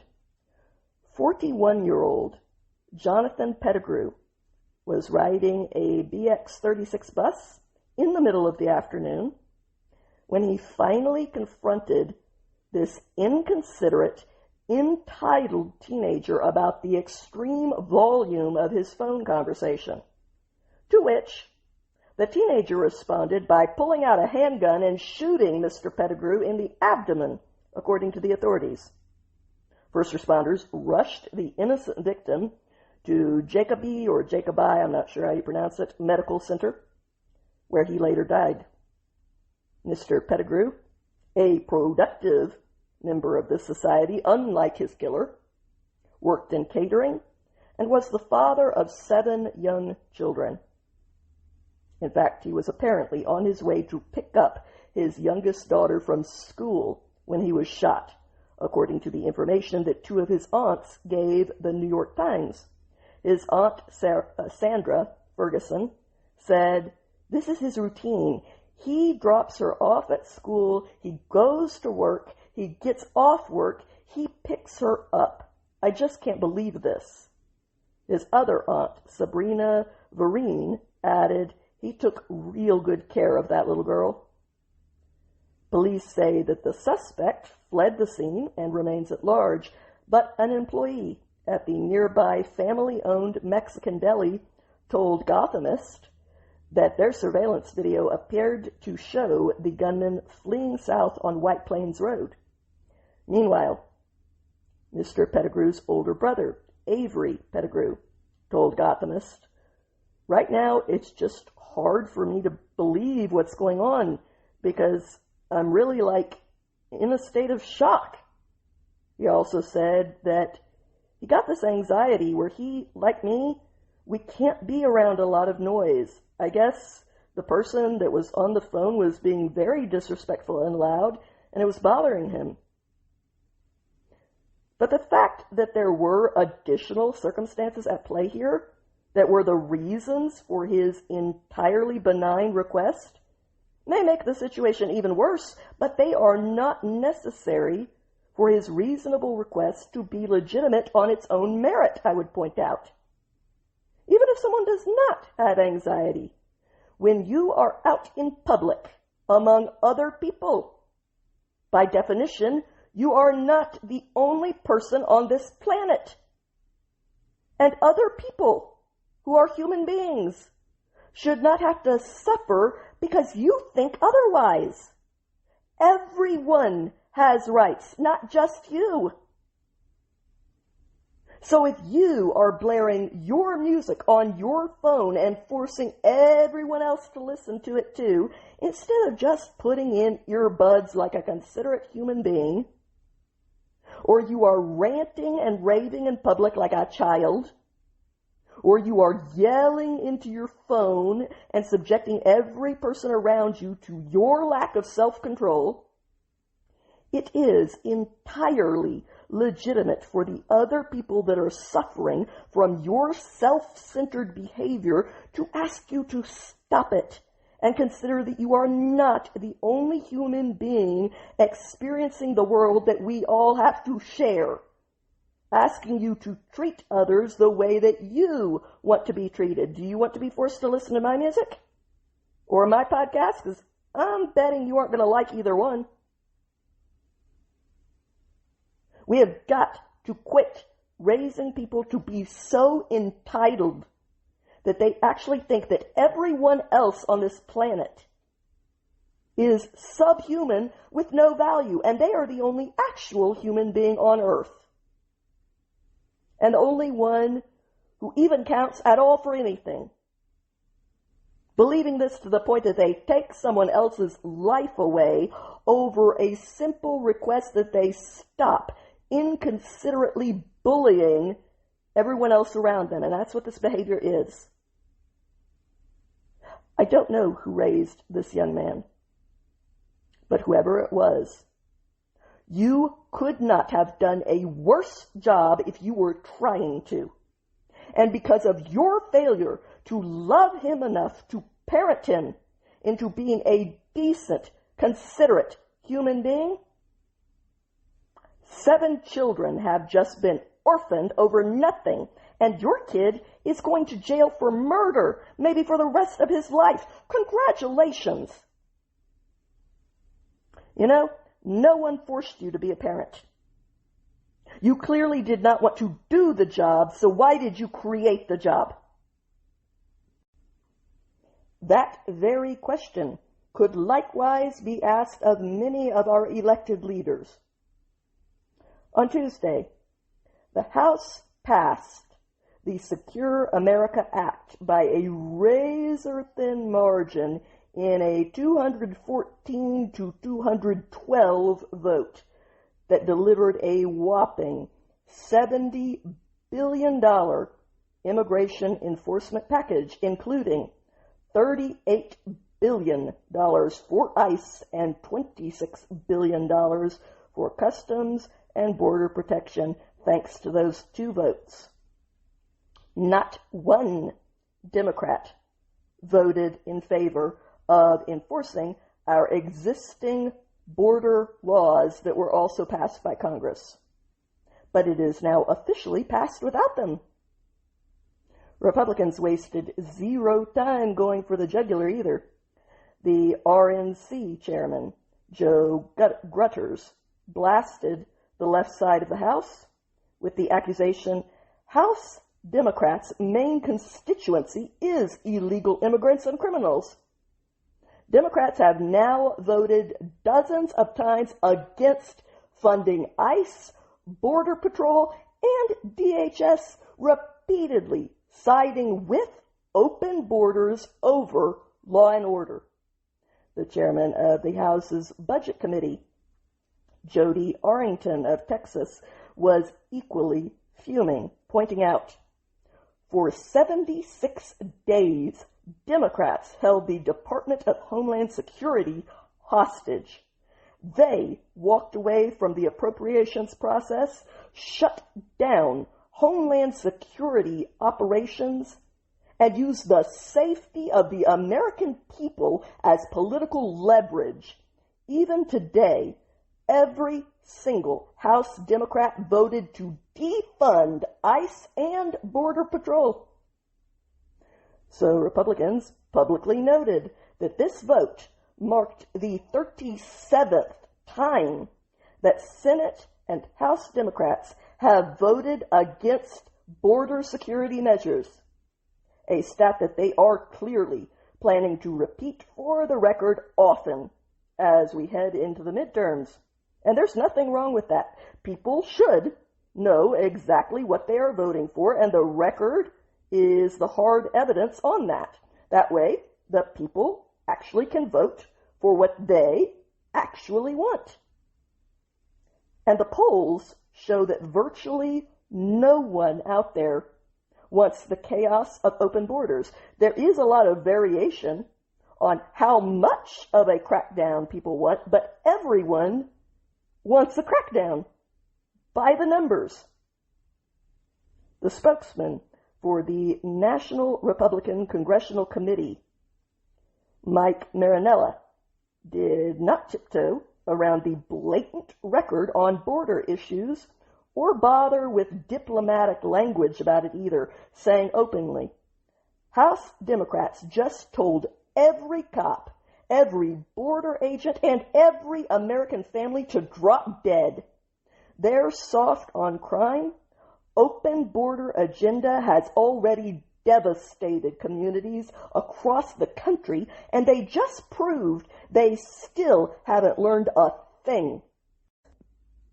Meanwhile, Democrats tried to spin their unanimous no votes as being something other than ideologically opposing the enforcement of our existing immigration laws. Likewise, knowing that this position is unpopular with almost everyone out here and paints them as being both incapable of exhibiting simple reason and as being utterly detached from the reality that we all live in and the real consequences of ideas that become policies. The House Minority Leader, Hakeem Jeffries of New York, argued that this bill handed ICE a blank check. Not true, sir. A large check, yes, but not a blank one. Next. Saying that it had no guardrails, oversight, or accountability. Except, sir, for the guardrails, oversight, and accountability that has been built into those departments from day one. Why do they need more? I know your party is just in favor of regulating everything to death, but that's one of the main problems in this country. If it ain't broke, don't fix it. So Republicans weren't buying it for a second, pointing out the American people fundamentally rejected the chaos of the last 4 years. Yes, we did. They elected Republicans for the promise of secure borders, safer communities, and restoring rule of law. Yes, we did. The Secure America Act makes good on that promise. This legislation then headed to the president's desk. His signature officially locks in funding for ICE and Border Patrol through 2029. A major win for border enforcement. And in the meantime, with their unanimous no votes, Democrats have just handed Republicans a gift-wrapped ad to attack them with. And all in return for an empty show that changed nothing, which very sadly seems to be the brand of the Democrat Party these days. Empty shows and virtue signaling that changes nothing. And that is not a good brand that most people out here want to buy. I'm speaking to you about the practicalities. You can disagree about whether or not they should want to buy it. I'm telling you they don't. So you might want to try selling something else. As if to prove that, with less than 5 months to go until the midterm elections this November, swing voters in this country delivered a serious warning to Democrats. A new poll that was reported on by the Daily Wire, not conducted by them, but reported on by them, shows that a large majority of swing voters believe that Democrats have remained more focused on hating President Trump than they are focused on paying attention to offering fresh ideas that address the most pressing challenges that this nation is actually facing. Here are the details of that data. Signals poll surveyed 1,500 people who were likely to vote in this 2026 election. That survey was conducted in order to measure the mood nationwide, both ahead of America's fast approaching 250th anniversary, and to gauge where things stand going into a pivotal election season that will shape the rest of the president's second-term agenda. Here were the results. By a 6-point margin, those overall voters said that the Democrats are too focused on opposing Trump, who will, after all, be out soon. Either way. But the key is that this opinion was significantly stronger among swing voters, where that margin widened to 23 points. Ooga, ooga. John Rogers, Signal's senior partner and pollster, told the Daily Wire, "It's striking that when you look at age and gender breaks, women under the age of 55 are the only group who think Democrats actually offer a more compelling alternative. Every single other group thinks the left is just focused on Trump."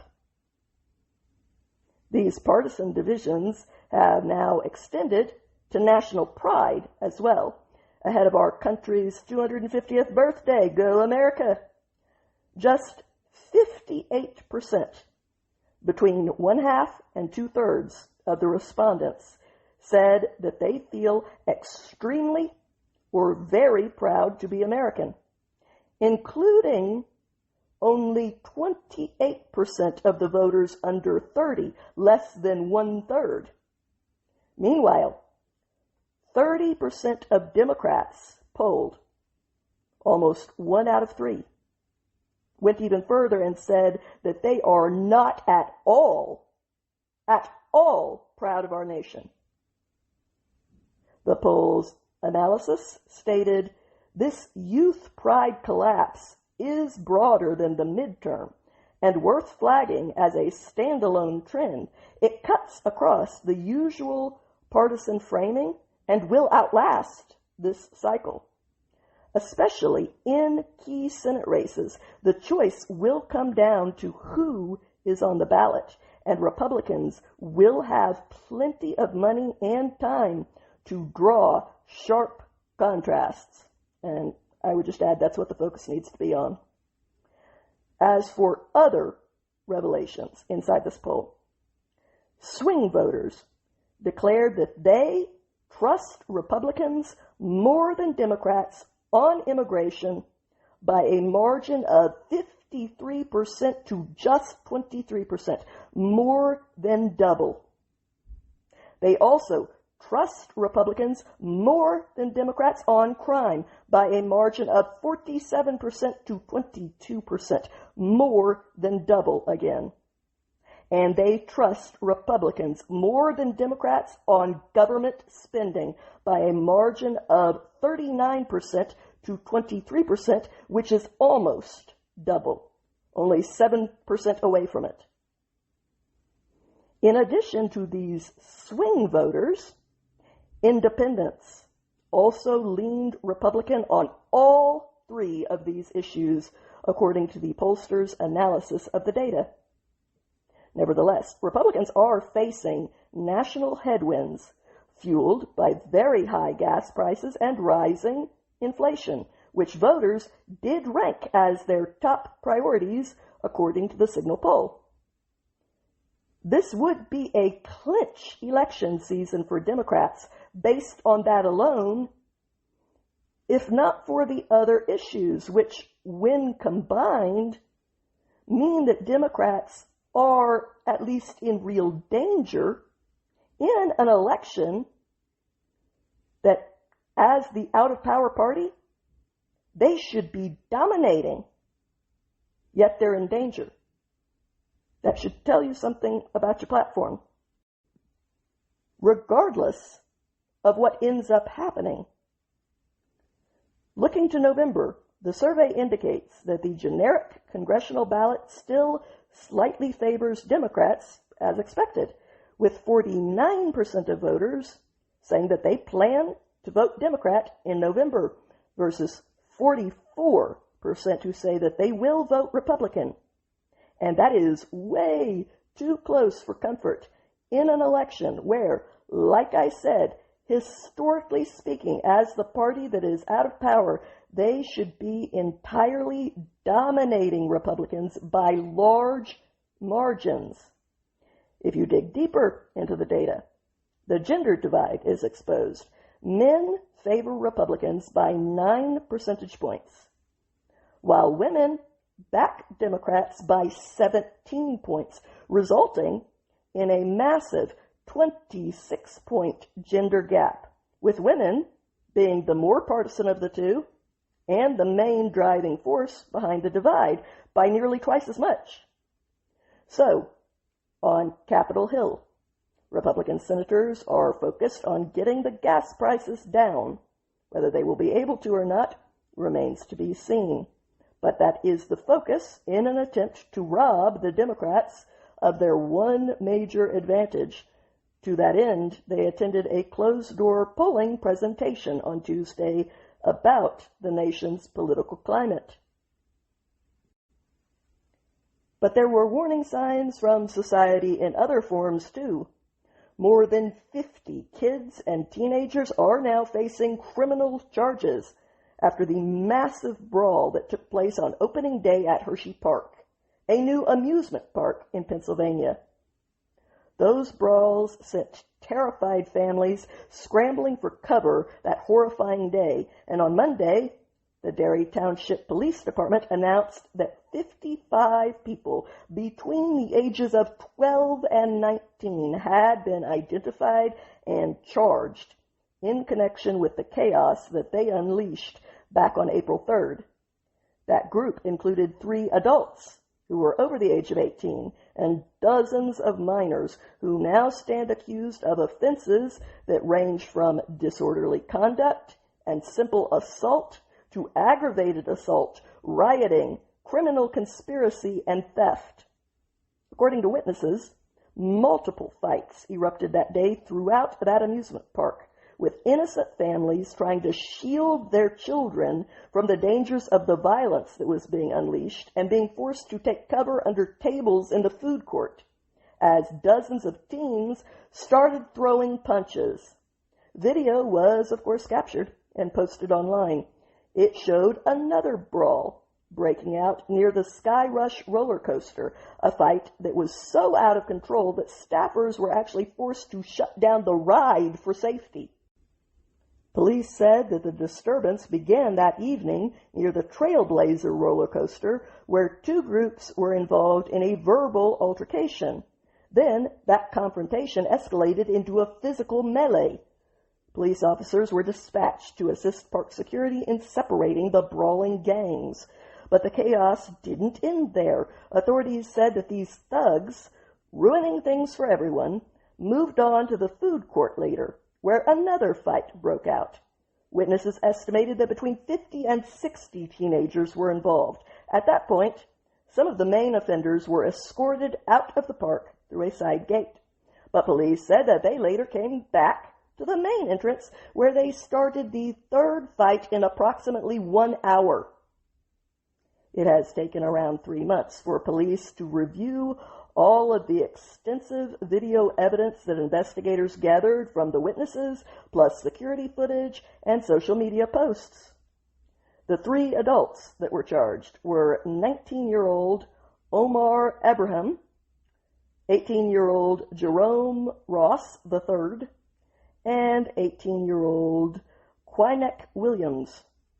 Penn Live reported that both Abraham and Ross were charged in connection with allegedly stealing a one-day admittance wristband from a minor.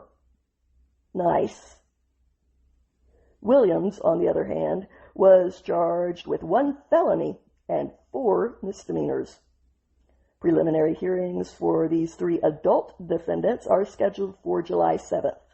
Hershey Park does not currently mandate that an adult must accompany and chaperone any minor visitors. But other violent criminals were facing the music too. According to the Daily Wire, federal authorities arrested a man who now stands accused of making criminal threats to shoot ICE agents as they were trying to capture an illegal foreigner who was on the run. Here's what happened. Agents with Homeland Security investigations in Yakima, Washington, went to arrest an illegal foreigner who ran from the authorities on May 19th, and they eventually found him at the home of one Manuel Lozano, who is an American citizen, according to the Department of Homeland Security. Lozano apparently had a pistol in his waistband and told the agents, "I've got something for you." Dude, you've watched too many gangster movies. Then he went to the back of the house and returned with an AR-15 style rifle. According to DHS, as the agents began walking away, Lozano shouted, "I have 60 rounds and I have enough to smoke all of you." Again, dude, too many 20s gangster movies. You see an AR and walk away. Yes, moron. They aren't stupid, but apparently you are, because you seem to think that would be the end of it and they wouldn't come back. Instead, for committing that crime, the federal authorities did return, and they arrested Lozano on June 4th when they seized 2 guns plus several firearms parts as well as mixed ammunition from his home. This is what happens, I would like to point out, when you get your advice about what is and is not legal online. The Assistant Secretary for the Department of Homeland Security, Lauren Biss, stated, "This man threatened to shoot an HSI agent with an AR-15 rifle. He has now been charged with threatening a federal law enforcement officer." Secretary Mullen has been clear. Anyone who threatens to kill an ICE law enforcement officer will be prosecuted to the fullest extent of the law. The men and women in ICE law enforcement are simply doing their jobs and enforcing the laws passed by Congress. This violence against ICE law enforcement must end, and we are going to see to it that it does, because indeed, ICE has documented a 1,300% increase in physical assaults against their officers, a 3,300% increase in vehicle assaults, and an 8,000% increase in death threats against various personnel at that agency, all of which is illegal for the record and will be prosecuted as such. So if you do not want to go to jail, where you will become the toy of a real criminal, I sincerely suggest, with neutrality, just based on the facts, that you stay on this side of the line that defines what you are legally allowed to do. And I wouldn't trust the genius AOC with what is and is not legal, because a bartender is not actually the same thing as a lawyer. But if you want to find that out the hard way, be my guest. In one recent example of that very thing, the FBI arrested a rioter outside of ICE's Delaney Hall Detention Center in Newark, New Jersey, who apparently threatened to kill an ICE officer and his entire family. Video footage of that crime showed the rioter in question yelling at the officer, quote, "I'll kill your whole effing family. Your whole effing family is dead. Your children, your wife, all dead." End quote. For weeks now, a combination of uninformed, easily led, and out-and-out lying demonstrators have protested outside of that facility based on debunked claims about poor conditions that supposedly resulted in the detainees engaging in a voluntary, so-called hunger strike. Now, as far as I am concerned, as long as you are being provided with food, I don't care one bit if you, as a person with free will, refuse to eat it.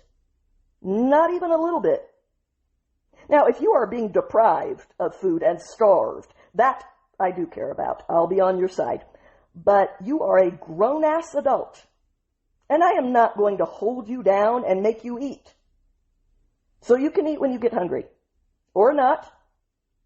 But as long as you are being provided with food, if you personally prefer to be hungry, that is your choice as a human being with free will, but it has no impact on me. I do not allow myself to be manipulated by other people's free choices. I only care if they are deprived of their rightful choices. But to make the already moot claim of a voluntary hunger strike even more ridiculously ineffective, the Daily Wire recently reported that these detainees who are on a so-called hunger strike have merely been opting to forego the meals that have been provided to them while stocking up and gorging on snacks from the commissary store, as the purchase records indisputably show. Yeah, some hunger strike, wolfing down Doritos and honey buns.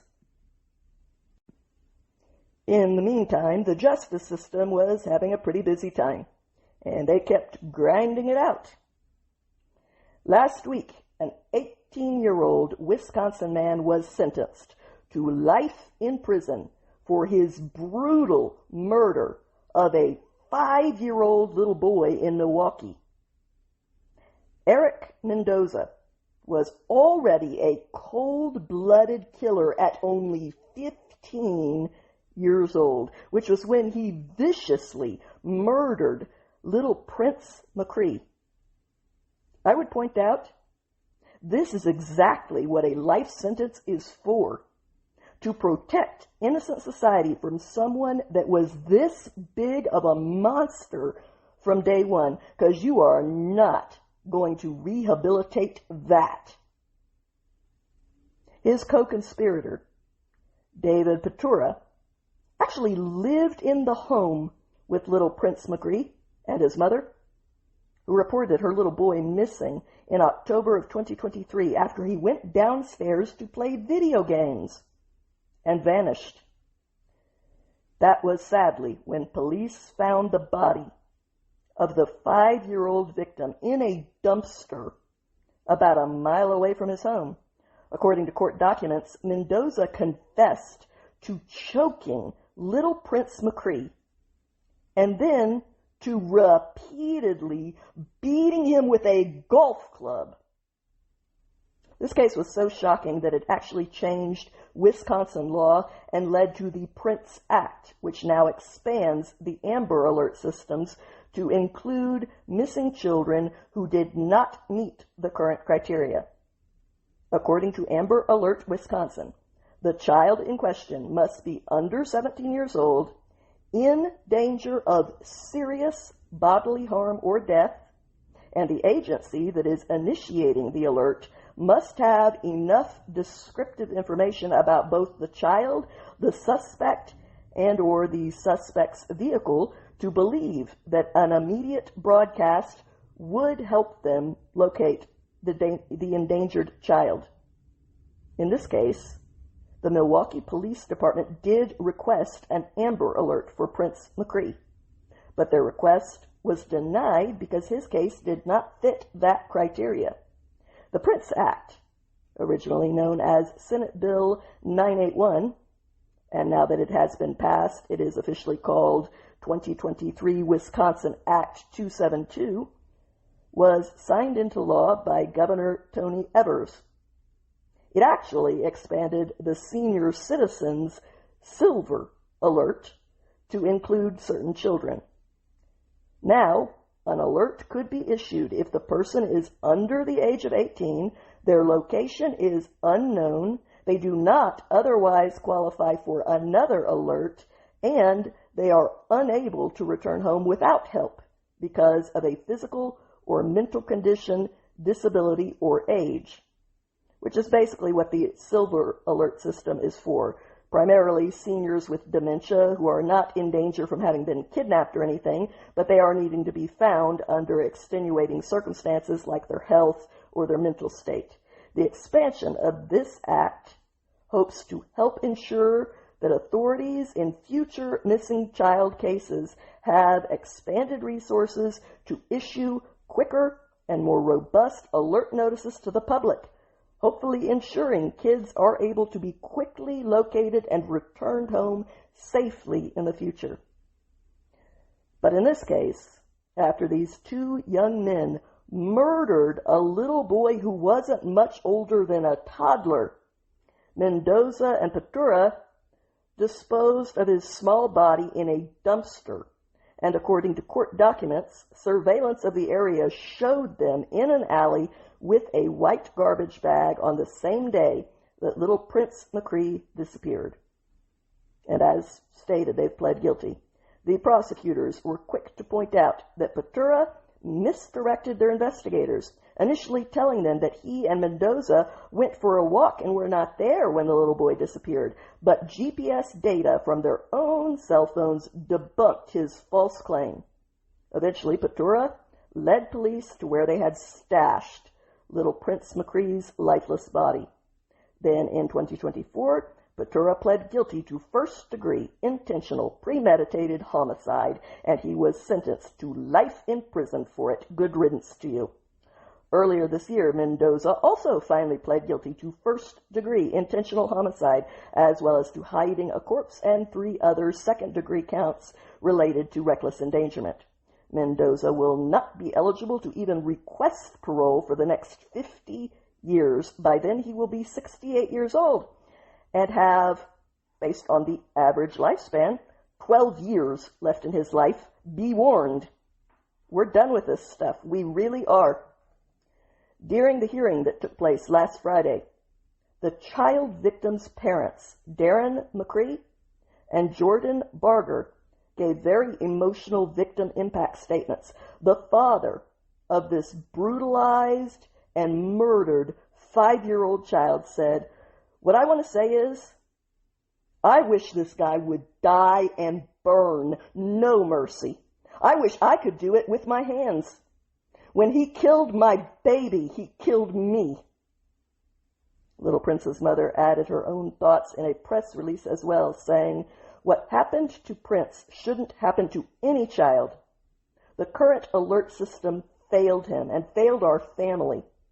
And I hope that with this new law, more families will get the attention and resources they need to bring their kids home safely." Even as many cases reached their conclusions, legal news on other fronts continued to pour in. As this week started drawing to a close, the Justice Department announced that another major hospital will begin providing detransitioner services to those who underwent transgender procedures as children and are now living with predictable regret. This is why we don't allow children whose brains are not fully formed to make permanent decisions of basically any kind. In fact, according to the new settlement that was reached between the healthcare giant Cleveland Clinic, the Justice Department, and the state of Ohio, the Cleveland Clinic will be allocating $2 million towards reversing as much as is possible of the transgender procedures that were done on child patients under the age of 19. That settlement was announced last week. And like the settlement with Texas Children's Hospital, it requires the Cleveland Clinic to no longer offer transgender procedures for minors, and they have agreed. They are also required to pay the federal government $300,000 and the state of Ohio $8,000 to settle the lawsuit in which that clinic is accused of falsely labeling transgender procedures in their medical billing codes. The clinic has denied all wrongdoing, but it has also settled. The Assistant Attorney General for the Civil Division of the Justice Department, Brett Shumate, said, "I am grateful that institutions like Cleveland Clinic and Texas Children's have decided to be part of the solution, not part of the problem. Cleveland Clinic's commitment to providing millions of dollars towards care for detransitioners is emblematic of just that." The detransition services that they will begin providing include medical care to balance the hormones that they effed around with, surgical revisions and reconstructions, fertility treatments for the people they sterilized, and mental health support. By the terms of the settlement that they have agreed to, the clinic must also create a website to advertise these services so that people will know that they are available for free, and they must appoint a designated care coordinator for these patients. The similar settlement that was reached with Texas Children's Hospital last month required them to create the first ever detransitioner clinic. In recent years, better and better known detransitioners such as Chloe Cole and others have also filed private lawsuits to go after the doctors who preyed on them as vulnerable children and pushed them into aggressively medicalizing their gender confusion when they were in that very vulnerable mental state, which is inexcusable. The Associate Attorney General, Stanley Woodward, stated that the Department of Justice is steadfastly committed to the protection of America's children. Just as the resolution with Texas Children's, today's resolution with Cleveland Clinic furthers that commitment and puts these providers on notice that this department will vigorously enforce federal law where children are put at risk. Meanwhile, the Justice Department itself praised the Cleveland Clinic in its announcement of the settlement, saying that the clinic had remained cooperative, proactive, and solution-driven throughout the process. The clinic told the Daily Wire that we are pleased to have worked collaboratively towards a resolution related to an unintentional coding issue involving a small number of patients. We remain focused on providing exceptional care to our patients and communities. We have complied and will continue to comply with all federal and state laws. Good for you. That's really going above board.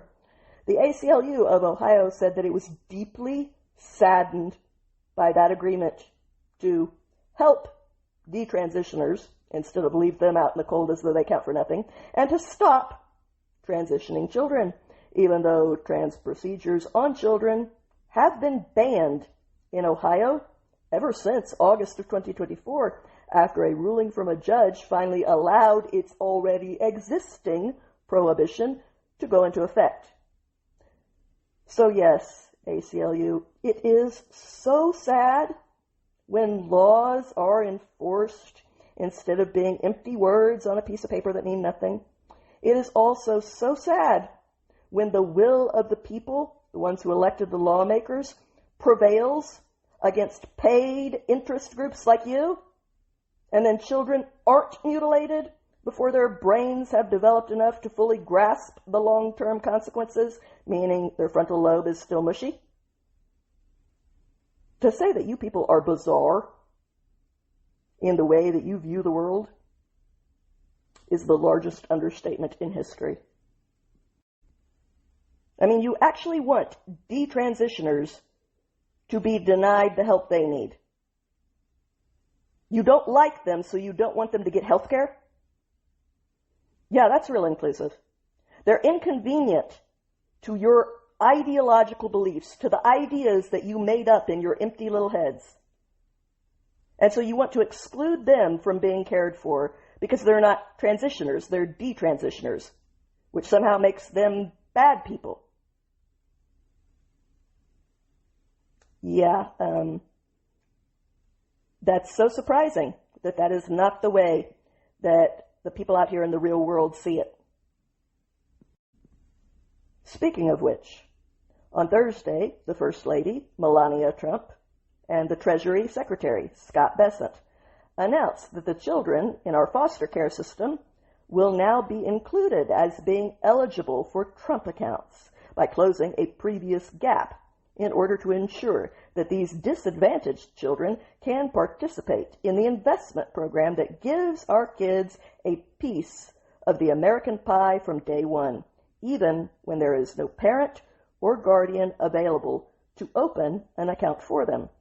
Here is how it works. Trump accounts are designed to help children build some wealth of their own over time during childhood through investment accounts that get certain tax advantages and that are first seeded for them with an initial government contribution when they are born.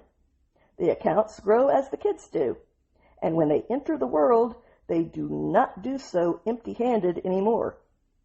Until now, participation generally required a parent or a legal guardian to open one of these accounts on a child's behalf, which let many foster kids, unfortunately, fall through the cracks. But the First Lady, for whom foster kids have become a priority, was having none of it.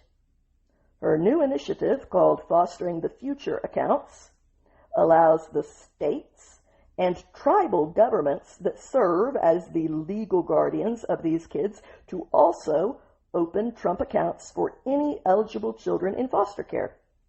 As Melania said during Thursday's announcement, for the first time, children in foster care will have access to a dedicated investment and savings vehicle. The impact of this program will be no small thing for kids who used to be kicked out of foster care when they turned 18 without a cent to their name. But this program will make roughly 400,000 foster kids eligible to participate. That number is based on the federal estimates of the number of children that are currently in foster care nationwide. Secretary Bessent said that this change ensures that all children will receive the same $1,000 Treasury-funded contribution that is available through standard Trump accounts for children born between January 1st, 2025 and December 31st, 2028. Under this act, states will also be permitted to deposit a child's Social Security survivor benefits into their accounts for them. Like other Trump accounts, these funds will be professionally managed and invested in diversified index funds. When the minor participants reach adulthood, they are then allowed to use the money for approved expenses to get them started in life, not for nonsense. Expenses including college tuition, purchasing a home, or starting a business. Melania said that 23 governors have already agreed to implement this program in their states, and she urged the remaining states to participate as well, saying, "Let's put America's children before politics." Now there's a novel thought for everybody. And speaking of kids, while conservatives are giving them a start in life, liberals are giving them the chance to be crime victims before they even reach adulthood. On Wednesday afternoon, an 11-year-old little girl and her 12-year-old brother were living out a very simple part of childhood, operating a summer lemonade stand in Boston, when they got a very brutal lesson in the urban lawlessness that results from liberals signaling tolerance of crime with their soft policies, as it grows more and more unchecked. When a pair of juvenile suspects robbed the young siblings at gunpoint. It wasn't even 5 o'clock when the armed children first appeared, casing the lemonade stand with multiple walk-bys before finally approaching the kids and asking whether they accepted Apple Pay. But before the future productive members of our society could even answer them, one of the future members of our prison population snatched their cash box away from them, while the other future inmate made sure that there was no resistance to their crime by lifting up his shirt to flash the black gun that he had tucked into his waistband as a kid. The two armed thieves then fled on foot, taking the cash that the other children had earned with them. The kids' cash box was later found nearby after being emptied of the approximately $50 that these siblings had earned with their own hard work. The children's father, Dave Byrne, described what happened to his kids, saying, "One of them said, 'We don't have any money, but we're going to see if my mother will Venmo me the money so I can pay for it.' Next thing you know, they came back and said, 'We're just going to take this,' and they took my sons and daughters, their money, bank that they had all their cash in. And as they did that, they flashed a gun that they had in their waistband." The kid's mother, Jennifer, said, "They called me. I'm at work. They're hysterical, saying someone just came with a gun and took all our money." Mr. Byrne added, "My kids immediately just put their hands up and said, 'Take whatever you want.' So I'm proud of my kids for that, and I'm proud of them for basically protecting each other, but also being smart in that bad situation. That pride, however, did not mean that there was not also fury, too. As he pointed out, this is appalling. This is grotesque. This is something that should not happen to young kids. Can't have a gun and can't be robbing lemonade stands. It's as easy as that." His wife, Jennifer, pointed out why this isn't right, to allow things to get to be this way in a world that our kids have to live in, saying, "The youngest one, my daughter, she was saying she's scared to walk home from the bus stop, which is only 2 blocks away." Yeah, kids get scared of the world. That's why it is the responsibility of adults to keep it safe, so that you don't traumatize kids. Soft on crime policies are not compassionate. They actually victimize the most vulnerable members of our society for the sake of the worst members of our society who are making decisions with their own free will to brutalize innocent people. That is the reality here. You may not like it, but that's the reality here. Boston police did release surveillance footage of both juvenile suspects on Thursday, and District C6 detectives are actively investigating this crime. And make no mistake, it is a crime. No arrests have been made yet. And I will just say, you are lucky that I am not your mama. No, actually that is not true, because if I was your mama, you would not have even done this. You would have been raised right. But if I was your mother, first, I would have made sure that you did not have access to a gun as a child. Second, I would make sure that you would not be able to sit down for the next week.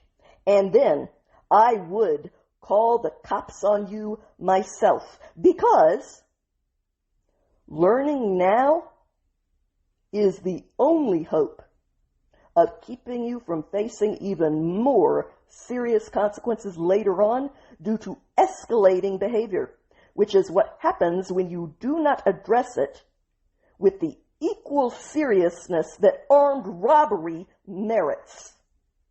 So yes, ma'am, call the cops on your own kids if you actually love them. Otherwise, you can be Carmelo Anthony's mother one day, sitting in court begging a jury to have mercy on them, and they aren't gonna. However, this story does have one minor redemptive note in it, and that is the rallying of the community. The city councilor, Ed Flynn, announced that the kids' lemonade stand would reopen Friday evening, while noting South Boston neighbors are helping these kids reopen their lemonade stand. Let's show them how much love and support the Southie community has for them. It is also our understanding that 50% of proceeds will be donated to a local organization working to prevent gun violence. Anyone with information on this crime should contact detectives to get these kids off the road to lifelong criminality before a victim gets hurt. You can report anything you know at 617-343-4742. Doing so is the only compassionate thing, both for these juvenile criminals and for their victims. And if you want a glimpse into the future of these two perpetrators, if you do not course correct hard right now, look no further. I have one for you. 2 people were killed and 10 more victims were hit after a shooting took place in Midland, Texas on Friday morning. Authorities confirmed that the apparent gunman is dead after barricading himself inside of a building as armored units and partner agencies worked to resolve that lethal standoff. According to the Texas Tribune, officers responded to the scene where they encountered gunfire. Thankfully, none of them were hit. But 9 victims were transported to Midland Memorial Hospital. 4 underwent immediate surgery, and 5 were listed in stable condition. Officers did not release additional details regarding the conditions of the remaining victims, but authorities said that 1 victim was pronounced dead at the scene, and a second victim apparently died as well. That shooting began in southeast Midland and progressed all across the southern portion of that city before law enforcement ultimately contained the suspect in southwest Midland. SWAT teams, armored units, and multiple partner agencies responded to this dangerous shooter. A family reunification center was set up at Midland Memorial Hospital for the family members that were seeking information about their loved ones. Midland's mayor, Lori Blong, stated, "Our thoughts and prayers are absolutely with the victims and with their families, with our first responders, with all of the medical staff that are responding this morning." That was apparently the end of the quote. Sorry, I just was prepared to keep going. Meanwhile, the investigation, of course, will remain ongoing. But let's turn to some admirable news next. On Friday morning, Elon Musk's SpaceX opened at $150 a share, right after that company sold 555 million shares at $135 each in what was the largest initial public offering in history. In fact, that company raised approximately $75 billion in the IPO, surpassing the previous record that had been set in 2019 by Saudi Aramco. The shares in SpaceX quickly started climbing, growing more than 10% just in the initial trading after going public. From SpaceX headquarters in Starbase, Texas, Musk himself said, "It's certainly hard to believe that a little company that started in a warehouse in El Segundo is now going public in the largest IPO ever. I gave SpaceX less than a 10% chance of succeeding at all. In fact, I told people this. I said, look, we're probably going to fail. But we should give it a try, because if we don't, if there's not a new company that enters space, we will never be a truly space-bearing civilization." Taking his company public also cemented Musk's status as the world's wealthiest person. His net worth is now officially valued at more than $1.2 trillion, officially making him the very first trillionaire. In the meantime, Musk still owns roughly 42% of the shares in SpaceX, and he is required to hold on to them for 1 year. But he was not the only financial beneficiary of going public. The IPO also created a major windfall for SpaceX employees. More than 4,000 workers just became millionaires through their company's stock, including some cafeteria employees who participated in that company's stock program, and now those cafeteria workers are millionaires. One employee, Trevor Heiss, started at SpaceX as an intern in 2011, and since then, he has accumulated more than 100,000 shares that are now valued at more than $15 million. Good for you. Mr. Heiss noted that his parents once urged him to turn down the offer from SpaceX and take a job with General Electric instead. But he's happy he didn't listen. But Mr. Heiss is not alone in benefiting from his choice, in addition to the 4,000 millionaire employees that were created.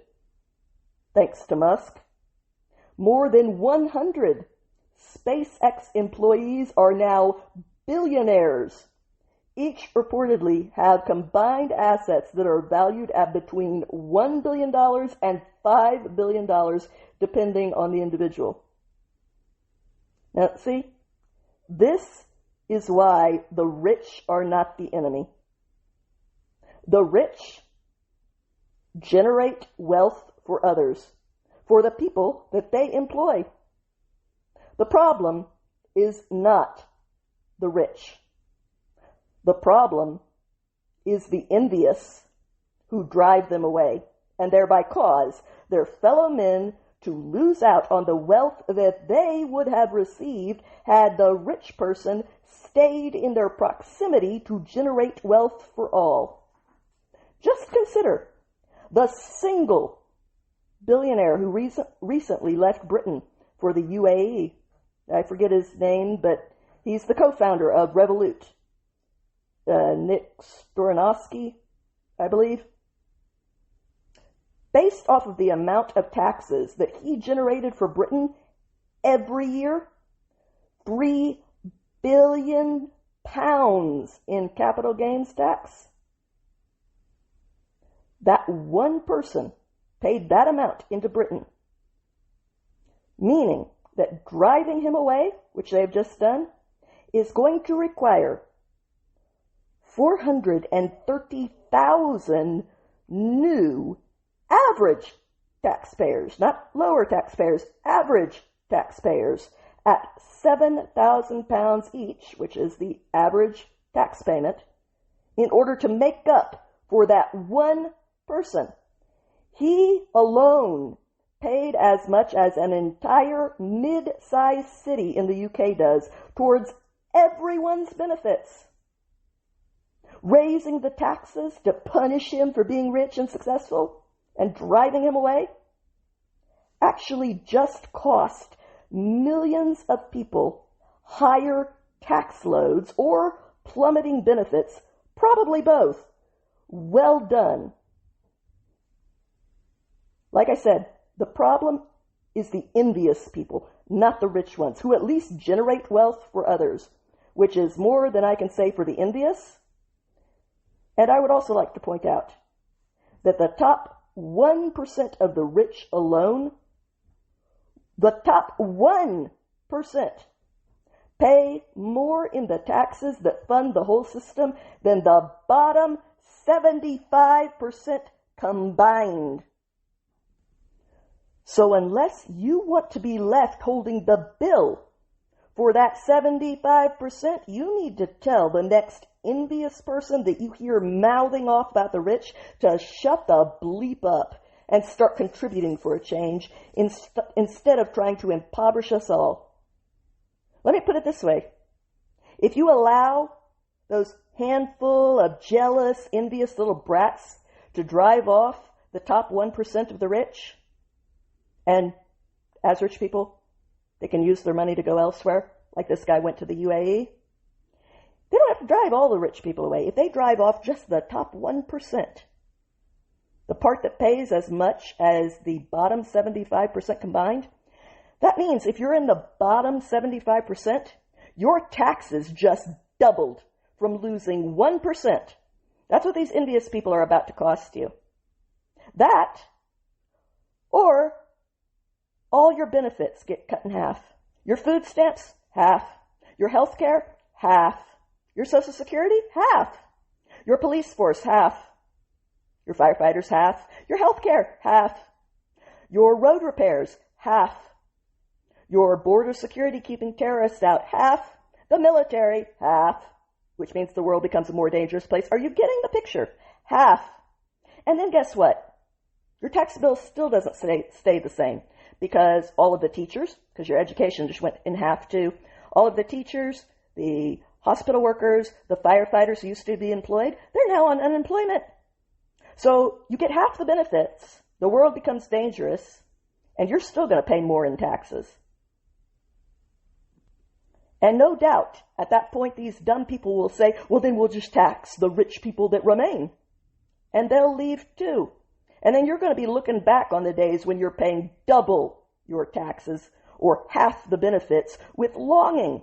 These people are about to commit societal suicide against all of us. The numbers don't lie. It may sound great to be envious and punish people for being rich, but this is where it actually leads. Britain, look at their financial state. They're collapsing. You have to wait months to get seen by a doctor in their healthcare system. The whole thing is going under. They're losing more rich people, more billionaires than any country on earth. The only one losing more is China, and it's several times bigger than Britain. So if you actually go based off percentage of population, Britain is number one because they tax the rich into oblivion. These envious people are trying to turn America into that, which will destroy America. And it becomes interesting to question why they want to destroy America. Now, true, most of them are just parroting what they've heard other people say, but the people who initially said it, why do they want America to collapse? Because that's what this is. Taxing the rich, who already pay as much as the bottom 75%, just the top 1% of the rich of the rich, not all of them, just the top 1%, pay as much as the 75% on the bottom combined. And they want to tax them even more than that when they know that they have options to go elsewhere and the money to do it. They know that this leads to societal collapse because it's been done in other parts of the world. So the question has to be, why do they want that to happen? Are they working for people for whom America collapsing would benefit? Don't know. Do they just hate America and want to see its people suffer because they've got enough money to leave after they sink the boat and leave you on it? I don't know. It's worth asking. But either way, whether they're malicious or they're stupid, you need to tell them to shut the bleep up. Because these are the stats. These are the facts, the financial records, the history of watching it unfold in real time in other countries. They don't lie. So unless you want to be left with double the tax bill, which I can't afford, or half the benefits, which I also can't afford, an economy that is collapsing from a bunch of people being unemployed, you need the rich to stay. In fact, you need to be attracting more rich people to come, which means you actually need to lower the taxes to be competitive with places like the UAE. That is called reasoning. You have to think past your first emotion of, I don't like those people, I want to punish them. Well, yippee skippy for you. What happens when you do? And then what happens after that? And after that, life is a game of chess. You have to be able to not just make a move based on reaction. That's how you lose, like in the first 2 seconds. You have to be able to say, if I make this move, he is going to make that move, and then I'm going to be forced to make this move, and where does that lead? You have to be able to play it out to the conclusion in your mind. That's what I just gave you, how this plays out. Intelligent people don't care whether they like that or not. They say, well, as long as that actually makes sense, I'm going to base my decisions on the reality, not my feelings, about whether or not I like that reality. That's called maturity. So stop allowing the envious to try to impoverish and kill us all, because that is what this is. It is suicide.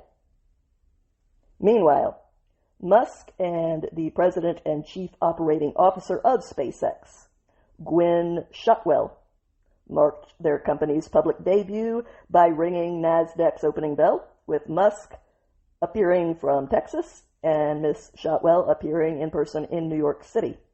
And this is actually what you want. You want to celebrate successful people A, so that they come here, because no one likes being abused, and B, so that other people aspire to it. And as I pointed out, thousands of employees just benefited from this. A lot of stockholders will also benefit from this. This is good. Enough of the envy.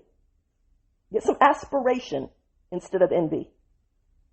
I say that as someone who's in the bottom, below the poverty line.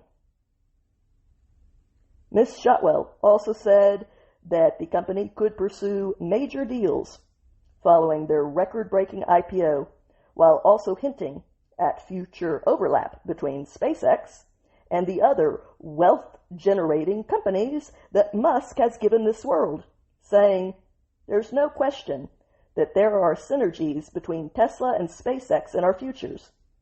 There's a convergence of what we're all trying to accomplish in the future, but right now, I'm focused on keeping the lights on here." Trump has also floated the possibility of eventually merging Tesla and SpaceX. SpaceX already bought xAI earlier this year, giving that aerospace company ownership of xAI's data centers, Grok's AI models, and X, the social media platform formerly known as Twitter. For now, the focus is more direct. Musk said that these IPO proceeds will be reinvested to help fuel a significant growth phase for SpaceX. His current plan includes placing more than 1 million satellites into orbit and building artificial intelligence data centers in space. That's it for me this week. Thank you for listening to this week's episode. I hope that you enjoyed it. If you did, I would ask you to please help me build this podcast into a success by clicking the like and follow buttons, because that is what does the trick in making these things successful, and it doesn't cost anything to do. And most of all, I hope that you come back again next week. Until then, have a good week, my friends.